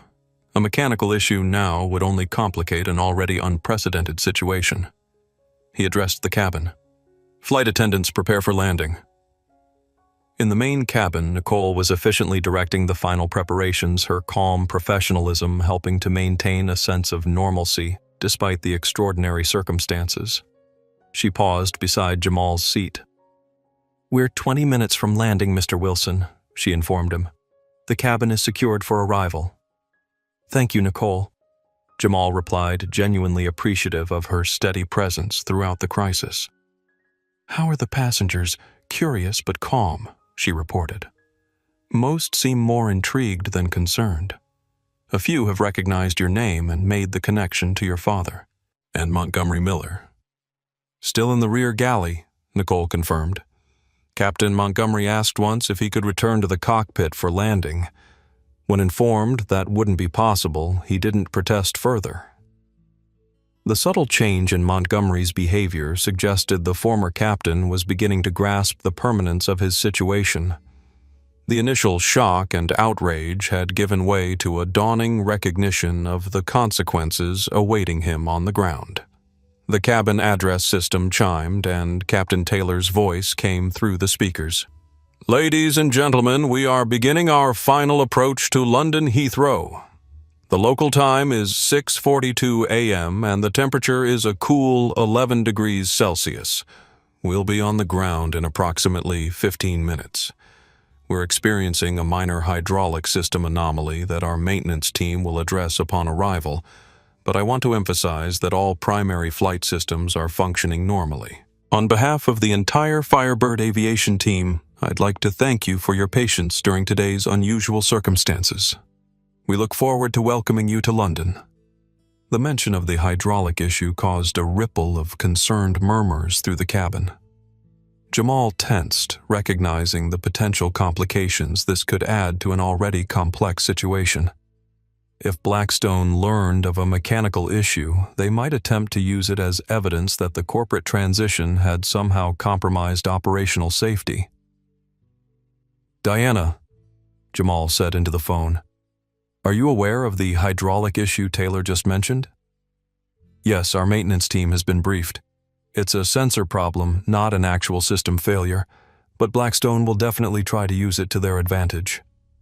Make sure our technical team is ready to provide a full assessment immediately upon landing," Jamal instructed. "I want documented proof that this is unrelated to the transition and poses no safety risk."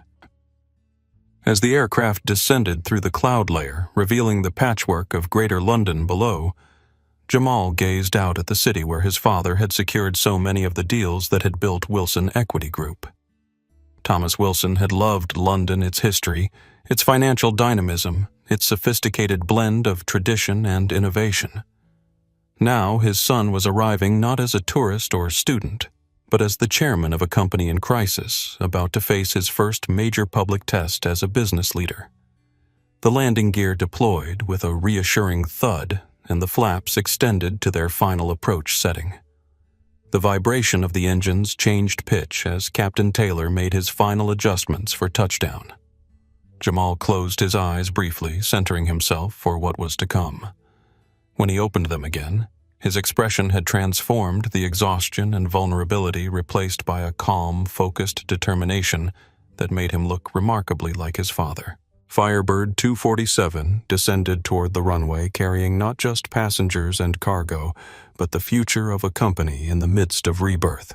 The touchdown on runway 27L was so smooth it barely registered, a testament to Captain Taylor's skill and precision. The reverse thrust of the engines pushed passengers gently against their seatbelts as the aircraft decelerated, rolling past the threshold markings and international flags that lined Heathrow's primary arrival runway. "Ladies and gentlemen, welcome to London Heathrow Airport," Nicole's voice announced over the cabin address system. "Local time is 6:58 a.m. Please remain seated with your seatbelts fastened until the captain has turned off the seatbelt sign and the aircraft has come to a complete stop at the gate." As the aircraft taxied toward Terminal 2, the passengers began the customary ritual of retrieving items from overhead bins and preparing for deplaning, but there was a palpable undercurrent of excitement. Many had their phones out refreshing news sites and social media feeds where the story of Flight 247 was already trending. In Pod 1A, Jamal gathered his belongings with deliberate calm. His spare hoodie was nearly identical to the one that had been soaked earlier, simple, black, expensive, in a way that announced itself through fabric quality rather than logos. He slipped his laptop into his backpack and checked his phone, which was filled with messages and notifications. Evidence of a world that had continued spinning while he'd been suspended between continents. The most recent message was from Diana. "Gate B37. Our team is in position. Blackwell brought reinforcements. Police present." Jamal took a deep breath, steadying himself for what was to come. He hadn't slept in nearly 30 hours, and the emotional toll of the flight, the confrontation with Montgomery, the activation of Project Firebird. The weight of 10,000 jobs resting on his decisions had drained him in ways he couldn't fully articulate. But there was no time for rest. The battle that had begun at 39,000 feet was about to continue on the ground. The aircraft came to a stop at gate B37, and the familiar double chime signaled that it was safe to unfasten seatbelts. Captain Taylor's voice came over the speakers one last time. "Folks, this is Captain Taylor. We've arrived at our gate. On behalf of our crew, I'd like to thank you for flying with us today. For those continuing their journeys, we wish you safe travels. For those whose destination is London, welcome." There was a brief pause before he added, "It has been my privilege to serve as your captain on this historic flight." The simple statement carried multiple layers of meaning, acknowledgement of the unprecedented events that had unfolded, recognition of his unexpected promotion to command, and affirmation of the airline's transformation. The passengers understood, responding with a spontaneous round of applause. Nicole approached Jamal's seat. Mr. Wilson, Diana Reynolds asked that you wait until all other passengers have deplaned. She and the legal team will board to brief you before you exit. Jamal nodded, grateful for the strategy that would allow him a few moments to prepare. What about Montgomery and Miller? Metropolitan police officers are waiting to speak with them, Nicole replied. They'll be escorted off separately. As the deplaning process began, Andrew Thompson from the London Times paused at Jamal's pod. Mr. Wilson, I'll be waiting in the terminal. I'd still like to continue our conversation when you have a moment. Of course, Jamal agreed. And thank you for your discretion during the flight. Thompson gave a small professional smile. Some stories deserve to be told properly, not just quickly. The British woman from 3B also stopped briefly. Young man, what I witnessed today was absolutely appalling. If you need character witnesses regarding that captain's behavior, my husband and I would be happy to provide statements. Thank you, Jamal replied sincerely. That might be necessary. The black businessman from 4A gave him a knowing nod as he passed. Stay strong, brother. They never expect us to own the plane.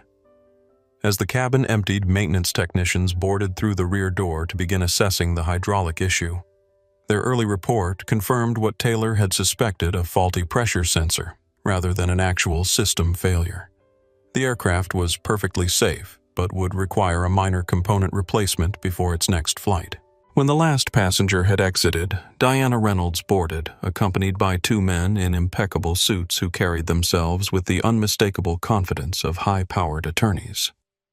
Diana moved directly to Jamal, embracing him briefly with a warmth that transcended their professional relationship. At 52, with her silver hair and tailored charcoal suit, she projected an aura of competence and authority that had made her Thomas Wilson's most trusted executive. You did it, she said simply, pulling back to look at him with a mixture of pride and concern. Are you all right? I'm fine, Jamal assured her, though the shadows beneath his eyes told a different story. What's the situation out there? Diana gestured to the men behind her. Jamal, this is Martin Green, head of our legal team, and Jonathan Patel, our aviation regulatory counsel. The introductions were brief but necessary. These were the men who would help navigate the immediate challenges awaiting them on the jetway. Victor Blackwell is waiting with a team of 4 attorneys, Martin explained without preamble. They've brought documentation claiming the asset transfer was fraudulent and demanding immediate court review. They've also alerted the press, Jonathan added. There are reporters gathering in the arrivals area. And Montgomery, Jamal asked. Detective Inspector Gabriel Williams from the Metropolitan Police Aviation Security Command is waiting to speak with him, Diana replied. The initial complaint came from Mr. Thompson citing potential endangerment of the aircraft when Montgomery abandoned the cockpit. Jamal absorbed this information with the focused attention that had impressed everyone who'd worked with him since his father's death. Despite his youth and the extraordinary circumstances, he showed a remarkable ability to process complex situations and make decisive judgments. Here's how we proceed, he said after a moment's consideration. First, Montgomery and Miller exit with the police away from the media if possible. Second, we meet with Blackwell, but we do it on our terms, not in a public confrontation. Suggest the airport authorities' conference room. Third, we issue a statement to the press explaining the corporate restructuring as a defensive measure against hostile action, emphasizing that passenger service will continue uninterrupted. Diana nodded approvingly. It was exactly the approach she would have recommended, measured, strategic, focused on minimizing public drama while protecting the company's interests. One more thing, Jamal added. I want Nicole Garcia to join our executive meeting this afternoon. She conducted herself with exceptional professionalism during this crisis and has valuable insights about our frontline operations. Diana raised an eyebrow but didn't question the decision. I'll make sure she's included. As they prepared to leave the aircraft, Metropolitan police officers boarded through the rear door. Through the cabin, Jamal could see them speaking with Montgomery and Sandra Miller, their expressions serious but not hostile. Captain Taylor emerged from the cockpit looking both exhausted and exhilarated by his unexpected elevation to command. He approached Jamal with a mixture of respect and uncertainty. "Mr. Wilson," he said, extending his hand, "I wanted to thank you for your trust. It was an unconventional first command." Jamal shook his hand firmly. "You handled it admirably, Captain Taylor. I'll make sure that's reflected in your record." With final preparations complete, Diana led the way to the aircraft door. "Ready?" she asked Jamal. He straightened his shoulders, summoning the last reserves of his energy for the confrontation ahead. "Let's go." As they stepped onto the jetway, the first thing Jamal saw was Victor Blackwell, tall, silver-haired, impeccably dressed in a bespoke suit that probably cost more than most people's monthly salary. Flanking him were 4 attorneys, all carrying leather portfolios and expressions of practiced intimidation. Blackwell stepped forward, his smile cold and calculating. "Mr. Wilson, I presume Victor Blackwell, Blackstone Capital. I believe we have some urgent matters to discuss regarding the ownership of this aircraft." Jamal met his gaze without flinching. "Mr. Blackwell, I understand you've been attempting to dismember my father's company. I'm afraid you'll find that considerably more difficult now." The opening moves had been made. The battle that had begun in the air was now continuing on the ground, with the future of Firebird Aviation hanging in the balance. The Heathrow Airport Authority conference room was a study in bland internationalism. Neutral colors, comfortable but not luxurious furniture, and windows overlooking the bustling tarmac where aircraft from around the world arrived and departed in a carefully choreographed dance of global commerce. It was in this unremarkable space that the extraordinary confrontation between Jamal Wilson and Victor Blackwell unfolded, shielded from the growing media presence in the terminal. "What you've done is a transparent attempt to defraud creditors," Blackwell stated, his voice carrying the absolute certainty of someone accustomed to intimidating opponents. "A shell company, a midnight asset transfer. These are the actions of a desperate organization, not a responsible corporate citizen." Beside him, his lead attorney nodded in practiced synchronization. "We've already filed for an emergency hearing with the commercial court. The judge will see this for exactly what it is, a fraudulent conveyance designed to circumvent legitimate creditors' rights." Jamal sat across the table, flanked by Diana Reynolds and Martin Green. Despite his youth and the exhaustion evident in his posture, he projected a calm certainty that seemed to confuse Blackwell, who had clearly expected to face a panicked, inexperienced teenager. "Fraudulent conveyance requires intent to defraud," Jamal responded evenly. "Project Firebird was established by my father 3 years ago as a contingency plan specifically designed to protect the company's assets from predatory action. The documentation, legal opinions, and regulatory approvals all predate his death and your attempt to exploit a technical covenant breach." For a moment, Jamal's composure slipped, revealing the raw emotion beneath the professional exterior. "My father died 3 weeks ago, Mr. Blackwell. Before I even had time to properly grieve, you were already planning to dismantle the company he spent his life building. Don't talk to me about corporate citizenship when you're trying to liquidate a profitable airline with 10,000 employees." The uncharacteristic display of emotion caught both sides off guard. Diana placed a supportive hand on Jamal's arm, while Blackwell's attorneys exchanged uncomfortable glances. Quickly recovering, Martin Green slid a folder across the table. "These are the incorporation documents for Firebird Aviation Holdings dated October 2022. You'll note they include contingent asset transfer agreements with all relevant regulatory pre-approvals. Every aspect of the restructuring was meticulously planned and legally vetted long before you attempted to seize the fleet." Blackwell's attorney snatched the folder and began scanning the documents, his expression gradually shifting from confidence to concern.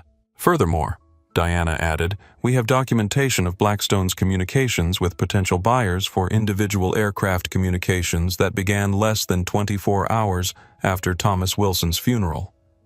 That timeline suggests opportunistic predation, not legitimate creditor protection. Blackwell's face flushed slightly, but his voice remained controlled. The covenant breach is clear.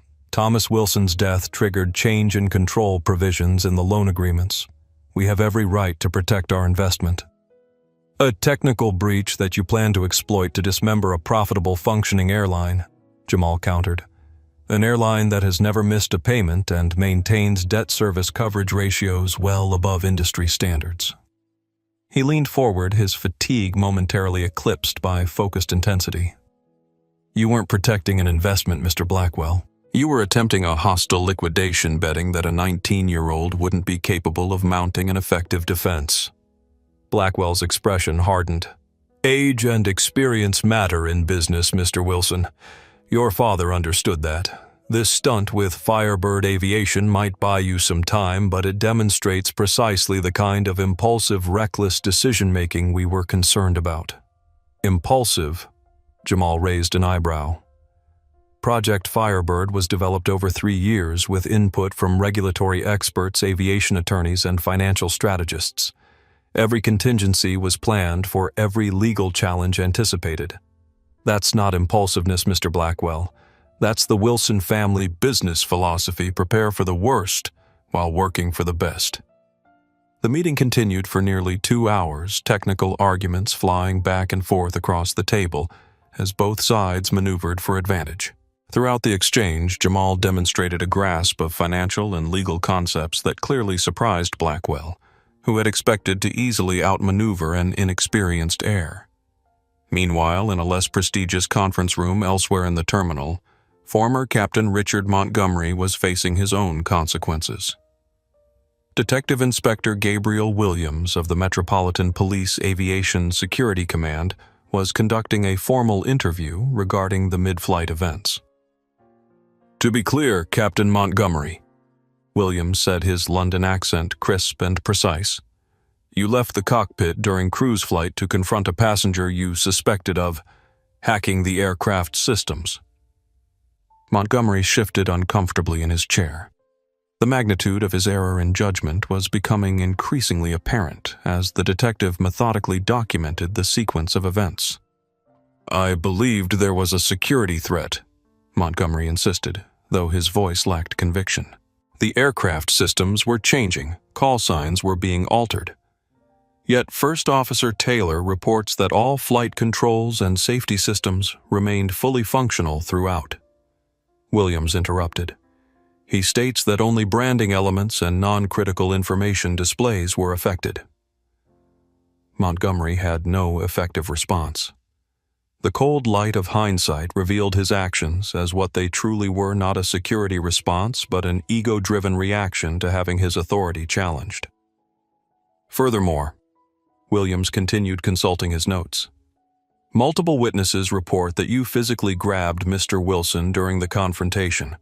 Would you characterize that as standard procedure for handling a suspected security threat? Montgomery began, then stopped. For the first time since the incident began, he seemed to fully grasp the severity of his actions. No, that was unprofessional. Unprofessional seems rather mild, Captain, Williams observed dryly. Abandoning the cockpit mid-flight and physically confronting a passenger could potentially constitute endangerment of an aircraft under the Air Navigation Order of 2016. Montgomery paled visibly. I never intended to endanger the aircraft. I was trying to protect it. By leaving it without a captain? Williams asked pointedly. In a separate room, Sandra Miller was undergoing a similar interview, her carefully constructed professional facade now completely collapsed. He was just a kid in a hoodie, she kept repeating, as if that explained everything. How was I supposed to know he owned the company? The questioning continued, methodical and devastating. By the time it concluded, Montgomery had been formally cautioned that he might face charges under the Air Navigation Order regarding endangerment of an aircraft, a serious aviation offense that could potentially end his flying career permanently. In the main terminal, the media presence had grown substantially. Andrew Thompson's initial report for the London Times had been picked up by international outlets, and the story was rapidly evolving from a business restructuring to a dramatic human interest narrative. The teenage CEO who had fired a discriminatory captain mid-flight while saving his father's company from corporate raiders. When the conference room door finally opened, Victor Blackwell emerged first, his expression tight with controlled anger. His attorneys followed, huddled in urgent consultation. It was clear from their body language that the meeting had not gone as planned. Moments later, Jamal exited with Diana and Martin. Despite his exhaustion, he carried himself with the quiet dignity that had impressed everyone who'd interacted with him during the crisis. When he spotted Andrew Thompson waiting with other journalists, he approached directly. "Mr. Thompson," he said, "I believe we have an interview to complete." Thompson nodded, professional but clearly pleased at the exclusive access. "Indeed we do, Mr. Wilson.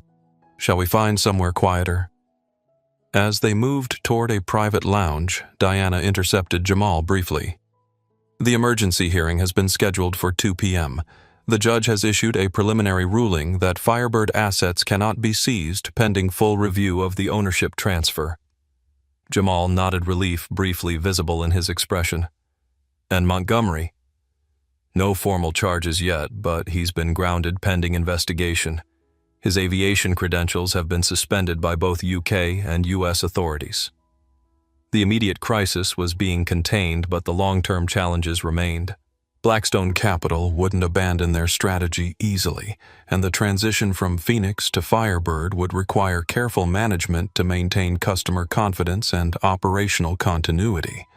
But the most pressing concerns had been addressed. The aircraft wouldn't be seized, the company would continue operating, and the employees, all 10,000 of them, still had their jobs. As Jamal settled into a private lounge chair for his interview with Thompson, he allowed himself the smallest moment of satisfaction. His father would have been proud of how he'd handled the crisis so far. But this was just the beginning. The real work of transforming Firebird Aviation into the company it needed to become was still ahead. 1 week later, the main maintenance hangar at JFK International Airport had been transformed for the occasion.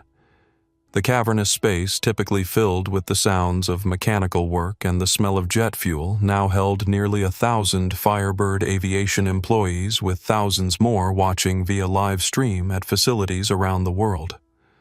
Beneath the massive wingspan of a Boeing 787, its tail freshly painted with the Firebird logo, a simple stage had been erected. The gathered employees represented every level of the company: pilots in crisp uniforms, standing with arms crossed, flight attendants clustered in anxious groups, mechanics in coveralls, customer service representatives, dispatchers, ramp agents, and corporate staff. A palpable tension hung in the air, thick with uncertainty. The past week had been a whirlwind of change and speculation. The transformation from Phoenix to Firebird had been completed on the corporate level, but questions remained about what it would mean for day-to-day operations and individual careers. Rumors circulated about Captain Montgomery's fate and the future of senior management. Some whispered that the teenager who had inherited the company was planning mass layoffs. Others insisted he was bringing in outside consultants to overhaul everything. The old guard viewed the changes with suspicion, while younger employees generally expressed cautious optimism. At exactly 10 a.m., Diana Reynolds walked onto the stage, her silver hair gleaming under the hangar lights. The murmurs gradually subsided as she approached the microphone. "Good morning," she began, her voice carrying clearly through the vast space. "Thank you all for being here, both in person and via our global live stream. This past week has brought unprecedented changes to our company, and I know many of you have questions and concerns about what these changes mean for you." She paused briefly, surveying the sea of faces before her. "Rather than speak on his behalf, I'll ask our chairman to address you directly. Please welcome Mr. Jamal Wilson." Jamal walked onto the stage with the measured confidence of someone who had grown considerably in a very short time. He was dressed in a simple, well-tailored navy suit, a concession to the formality of the occasion, but had kept his signature Jordan sneakers, a subtle but visible reminder that he intended to lead authentically rather than conform to expectations. He took his place at the center of the stage, looking out at the assembled employees, the human infrastructure of the company he had inherited and transformed. The silence became absolute as they waited for him to speak. "Good morning," he began, his voice clear and steady, amplified by the speakers to fill every corner of the vast hangar. "I know what many of you are thinking. You're looking at a 19-year-old who has just inherited a global aviation company, and you're wondering if I have any idea what I'm doing. You're wondering if your jobs are safe. You're wondering what the future of Firebird Aviation is going to be. And you deserve answers." He paused, letting the words land. The directness of his opening had captured everyone's attention. My father, Thomas Wilson, loved this airline. He didn't see it as a collection of assets or a line on a balance sheet. He used to tell me that every aircraft was a promise to connect people, to make the world a little smaller, to deliver not just passengers but dreams. He believed that what we do here is a form of magic. Jamal began to pace the stage slowly, his eyes scanning the crowd. But somewhere along the way, a different belief took root in some corners of our company. A belief that seniority was the same as superiority. A belief that a uniform and a name badge gave you the right to judge people based on their appearance. We had employees who began to see our passengers not as guests to be served, but as inconveniences to be sorted, categorized, and sometimes dismissed. The air grew thick with recognition. Every person in that hangar knew exactly what he was talking about. They had witnessed it, participated in it, or been victims of it themselves. Last week on Flight 247, I experienced this firsthand. Jamal continued, his voice dropping slightly, drawing the audience in. I was told that I didn't belong in first class. I was told to go back to coach where I belong. He stopped pacing and stood still, his gaze direct and unwavering. That command was given by a captain who had forgotten that his first duty is to the safety and well-being of every single soul on his aircraft. He was enabled by a senior flight attendant who had forgotten that her job is rooted in humanity and service. The silence was absolute now, hundreds of employees hanging on every word. As of today, they are no longer with this company. But we are not just removing 2 employees. We are removing the culture that created them. That slow creep of entitlement, that arrogance that comes from unchecked authority, it ends now. The old guard that believed their years of service were a license for disrespect is hereby permanently grounded. A wave of murmurs rippled through the crowd. This was more direct, more transformative than they had expected. Project Firebird, Jamal continued, his voice rising with passion, is not just a new logo on a plane. It's a new promise. It's a commitment to rebuild this airline from the inside out based on a single, non-negotiable principle: respect. Respect for our passengers and respect for each other. He surveyed the crowd again, his expression softening slightly. That requires new leadership. Leadership that understands service not as a task, but as a character trait. Jamal turned toward the side of the stage. On that same flight, while 2 senior crew members were failing their most basic duties, one of the newest members of our team did not falter. When she saw a passenger being harassed, she didn't join in. She didn't look away. She showed compassion. When the chain of command collapsed, she stepped up. She took control of the cabin, calmed the passengers, and demonstrated a grace and professionalism that her seniors had completely abandoned. She didn't just do her job. She did what was right. He gestured toward the section where the flight attendants were standing. My first official act as chairman is to appoint a new senior vice president of in-flight services and training. She will be responsible for redesigning our entire service model and training curriculum from the ground up to ensure that a disgrace like Flight 247 never happens again. Please join me in welcoming the new leader who truly represents the soul of Firebird Aviation, Ms. Nicole Garcia." For a moment, there was stunned silence. Then a pocket of applause started growing into a roar as the flight attendants near Nicole realized who he had named. They turned to her, their faces masks of utter shock. Nicole herself had gone pale, her hand flying to her mouth in disbelief. Someone gently pushed her forward and she walked toward the stage, as if in a dream, her colleagues patting her on the back as she passed. Jamal met her at the steps, shook her hand, and guided her to the microphone. "The new guard," he said as Nicole stood beside him, speechless and blinking back tears.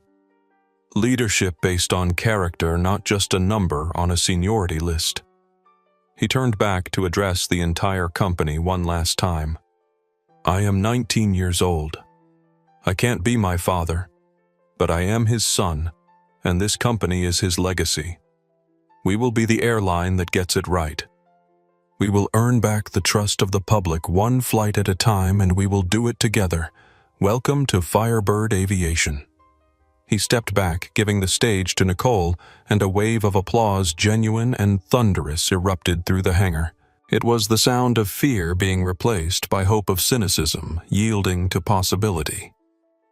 It was the sound of a new beginning. As Jamal watched from the side of the stage, he noticed a veteran pilot with graying hair catch his eye and give him a slow, deliberate nod of respect. In that moment, he knew he wasn't just the owner anymore. He was their leader. 6 months later, the Firebird Aviation Boeing 787 gleamed in the early morning sunlight as it rested at Gate 14 at JFK Terminal 4, the vibrant logo on its tail catching the golden rays. Flight 247 to London Heathrow, the same route number deliberately preserved, was preparing for departure, passengers moving through the boarding process with the usual mixture of excitement and impatience. In the terminal, a solitary figure observed the aircraft from behind the vast glass windows. Richard Montgomery, dressed in civilian clothes, watched as the flight crew conducted their pre-departure checks. His expression was contemplative rather than bitter, the harsh edges of anger and entitlement worn away by 6 months of consequence and reflection. He had returned to New York briefly to finalize the sale of his apartment, the final step in relocating permanently to Arizona, where he now taught flight instruction. His new life was smaller, humbler, but not without purpose. The mandatory ethics course he taught had evolved with his full participation into one of the Academy's most impactful programs. His students learned not just from textbooks, but from Montgomery's painfully earned wisdom about the true meaning of command and the responsibilities that came with authority. A few miles away in the Firebird corporate headquarters, Nicole Garcia was leading a training session for newly promoted in-flight service managers. At 27, she carried her executive authority with natural confidence, having grown into her role as senior vice president with remarkable speed and effectiveness. "The question isn't whether discrimination occurs in our industry," she was explaining to the assembled managers. "The question is how we respond to it, both in the moment and comprehensively. At Firebird, we've chosen to address it directly, honestly, and transformatively." On the screen behind her, statistics displayed the progress of the past 6 months. Customer satisfaction scores up 23%. Employee retention improved. 17% recruitment of diverse candidates increased. 31%. These weren't just numbers, they represented a fundamental shift in how the airline operated and how it was perceived by both employees and customers. "Our approach isn't about blame or punishment," Nicole continued. "It's about creating a culture where respect is the foundation of every interaction, where we recognize that a uniform, whether pilot stripes or flight attendant wings, represents responsibility rather than privilege." As she spoke, the door to the training room opened quietly, and Jamal Wilson slipped in, taking a seat at the back to observe without interrupting. At 20, he had grown more comfortable in his role as chairman, though he still maintained the directness and authenticity that had defined his leadership from the beginning. His style had evolved today. He wore a simply cut navy blazer over a black t-shirt with his signature premium sneakers, but he had resisted adopting the conventional executive uniform. "Respect isn't earned through appearance," he had explained when questioned about his attire. "It's earned through actions." The past 6 months had been transformative for Firebird Aviation. The service excellence initiatives Nicole had implemented had become industry benchmarks, studied and increasingly emulated by competitors. The company's financial performance had exceeded projections, with passenger numbers growing steadily as word spread about the distinctive Firebird experience. But perhaps the most significant changes were cultural. The rigid hierarchy that had characterized Phoenix Airlines had given way to a more collaborative approach, where ideas were evaluated on their merit rather than the rank of the person proposing them. Frontline employees were empowered to resolve issues directly without fear of retribution if they prioritized passenger needs over rigid adherence to policy. At the heart of these changes was a simple but powerful principle that Jamal had articulated in his first address to employees: respect as the foundation of service. Not just respect for premium customers or those who fit a particular profile, but respect for every person who interacted with the airline in any capacity. As Nicole's training session concluded, Jamal approached her with genuine admiration for how she had developed as an executive. "That was excellent," he said, "especially the emphasis on practical application rather than just abstract principles."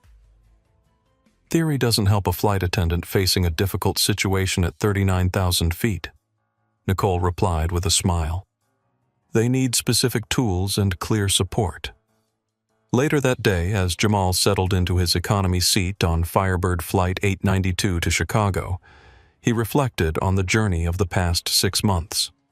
The company his father had built was not just surviving but thriving, transformed by crisis into something stronger and more authentic. The culture was evolving not through mandates from above, but through a genuine recommitment to the values that had been there from the beginning: respect, excellence, integrity. As the aircraft pushed back from the gate, the captain's voice came over the public address system, warm, professional, welcoming passengers by acknowledging their choice to fly with Firebird. There was no arrogance in the tone, no sense of superiority or entitlement, just a genuine appreciation for the trust placed in the crew by each person on board. It was a small thing, perhaps unnoticed by most passengers.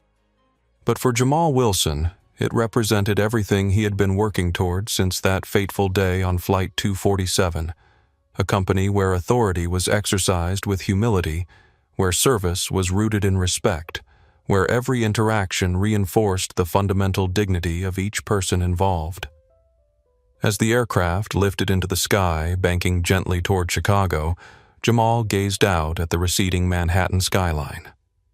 Somewhere in that complex tapestry of buildings was the office where his father had conceived and built Phoenix Airlines.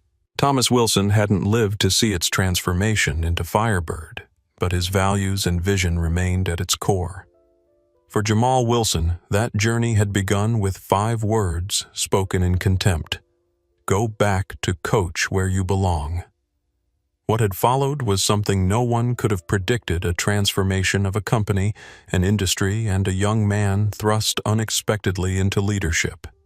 A story of consequence and accountability, of crisis and opportunity, of loss and renewal. A story of rising from the ashes stronger and more purposeful than before. A Firebird taking flight. If you found this story inspiring, don't forget to like, share, and subscribe to our channel. Your support helps us bring more stories of justice, transformation, and leadership to audiences worldwide. Have you ever witnessed discrimination and wished someone would stand up against it? Share your thoughts in the comments below. Remember, real change starts with respect, and sometimes it begins at 39,000 feet.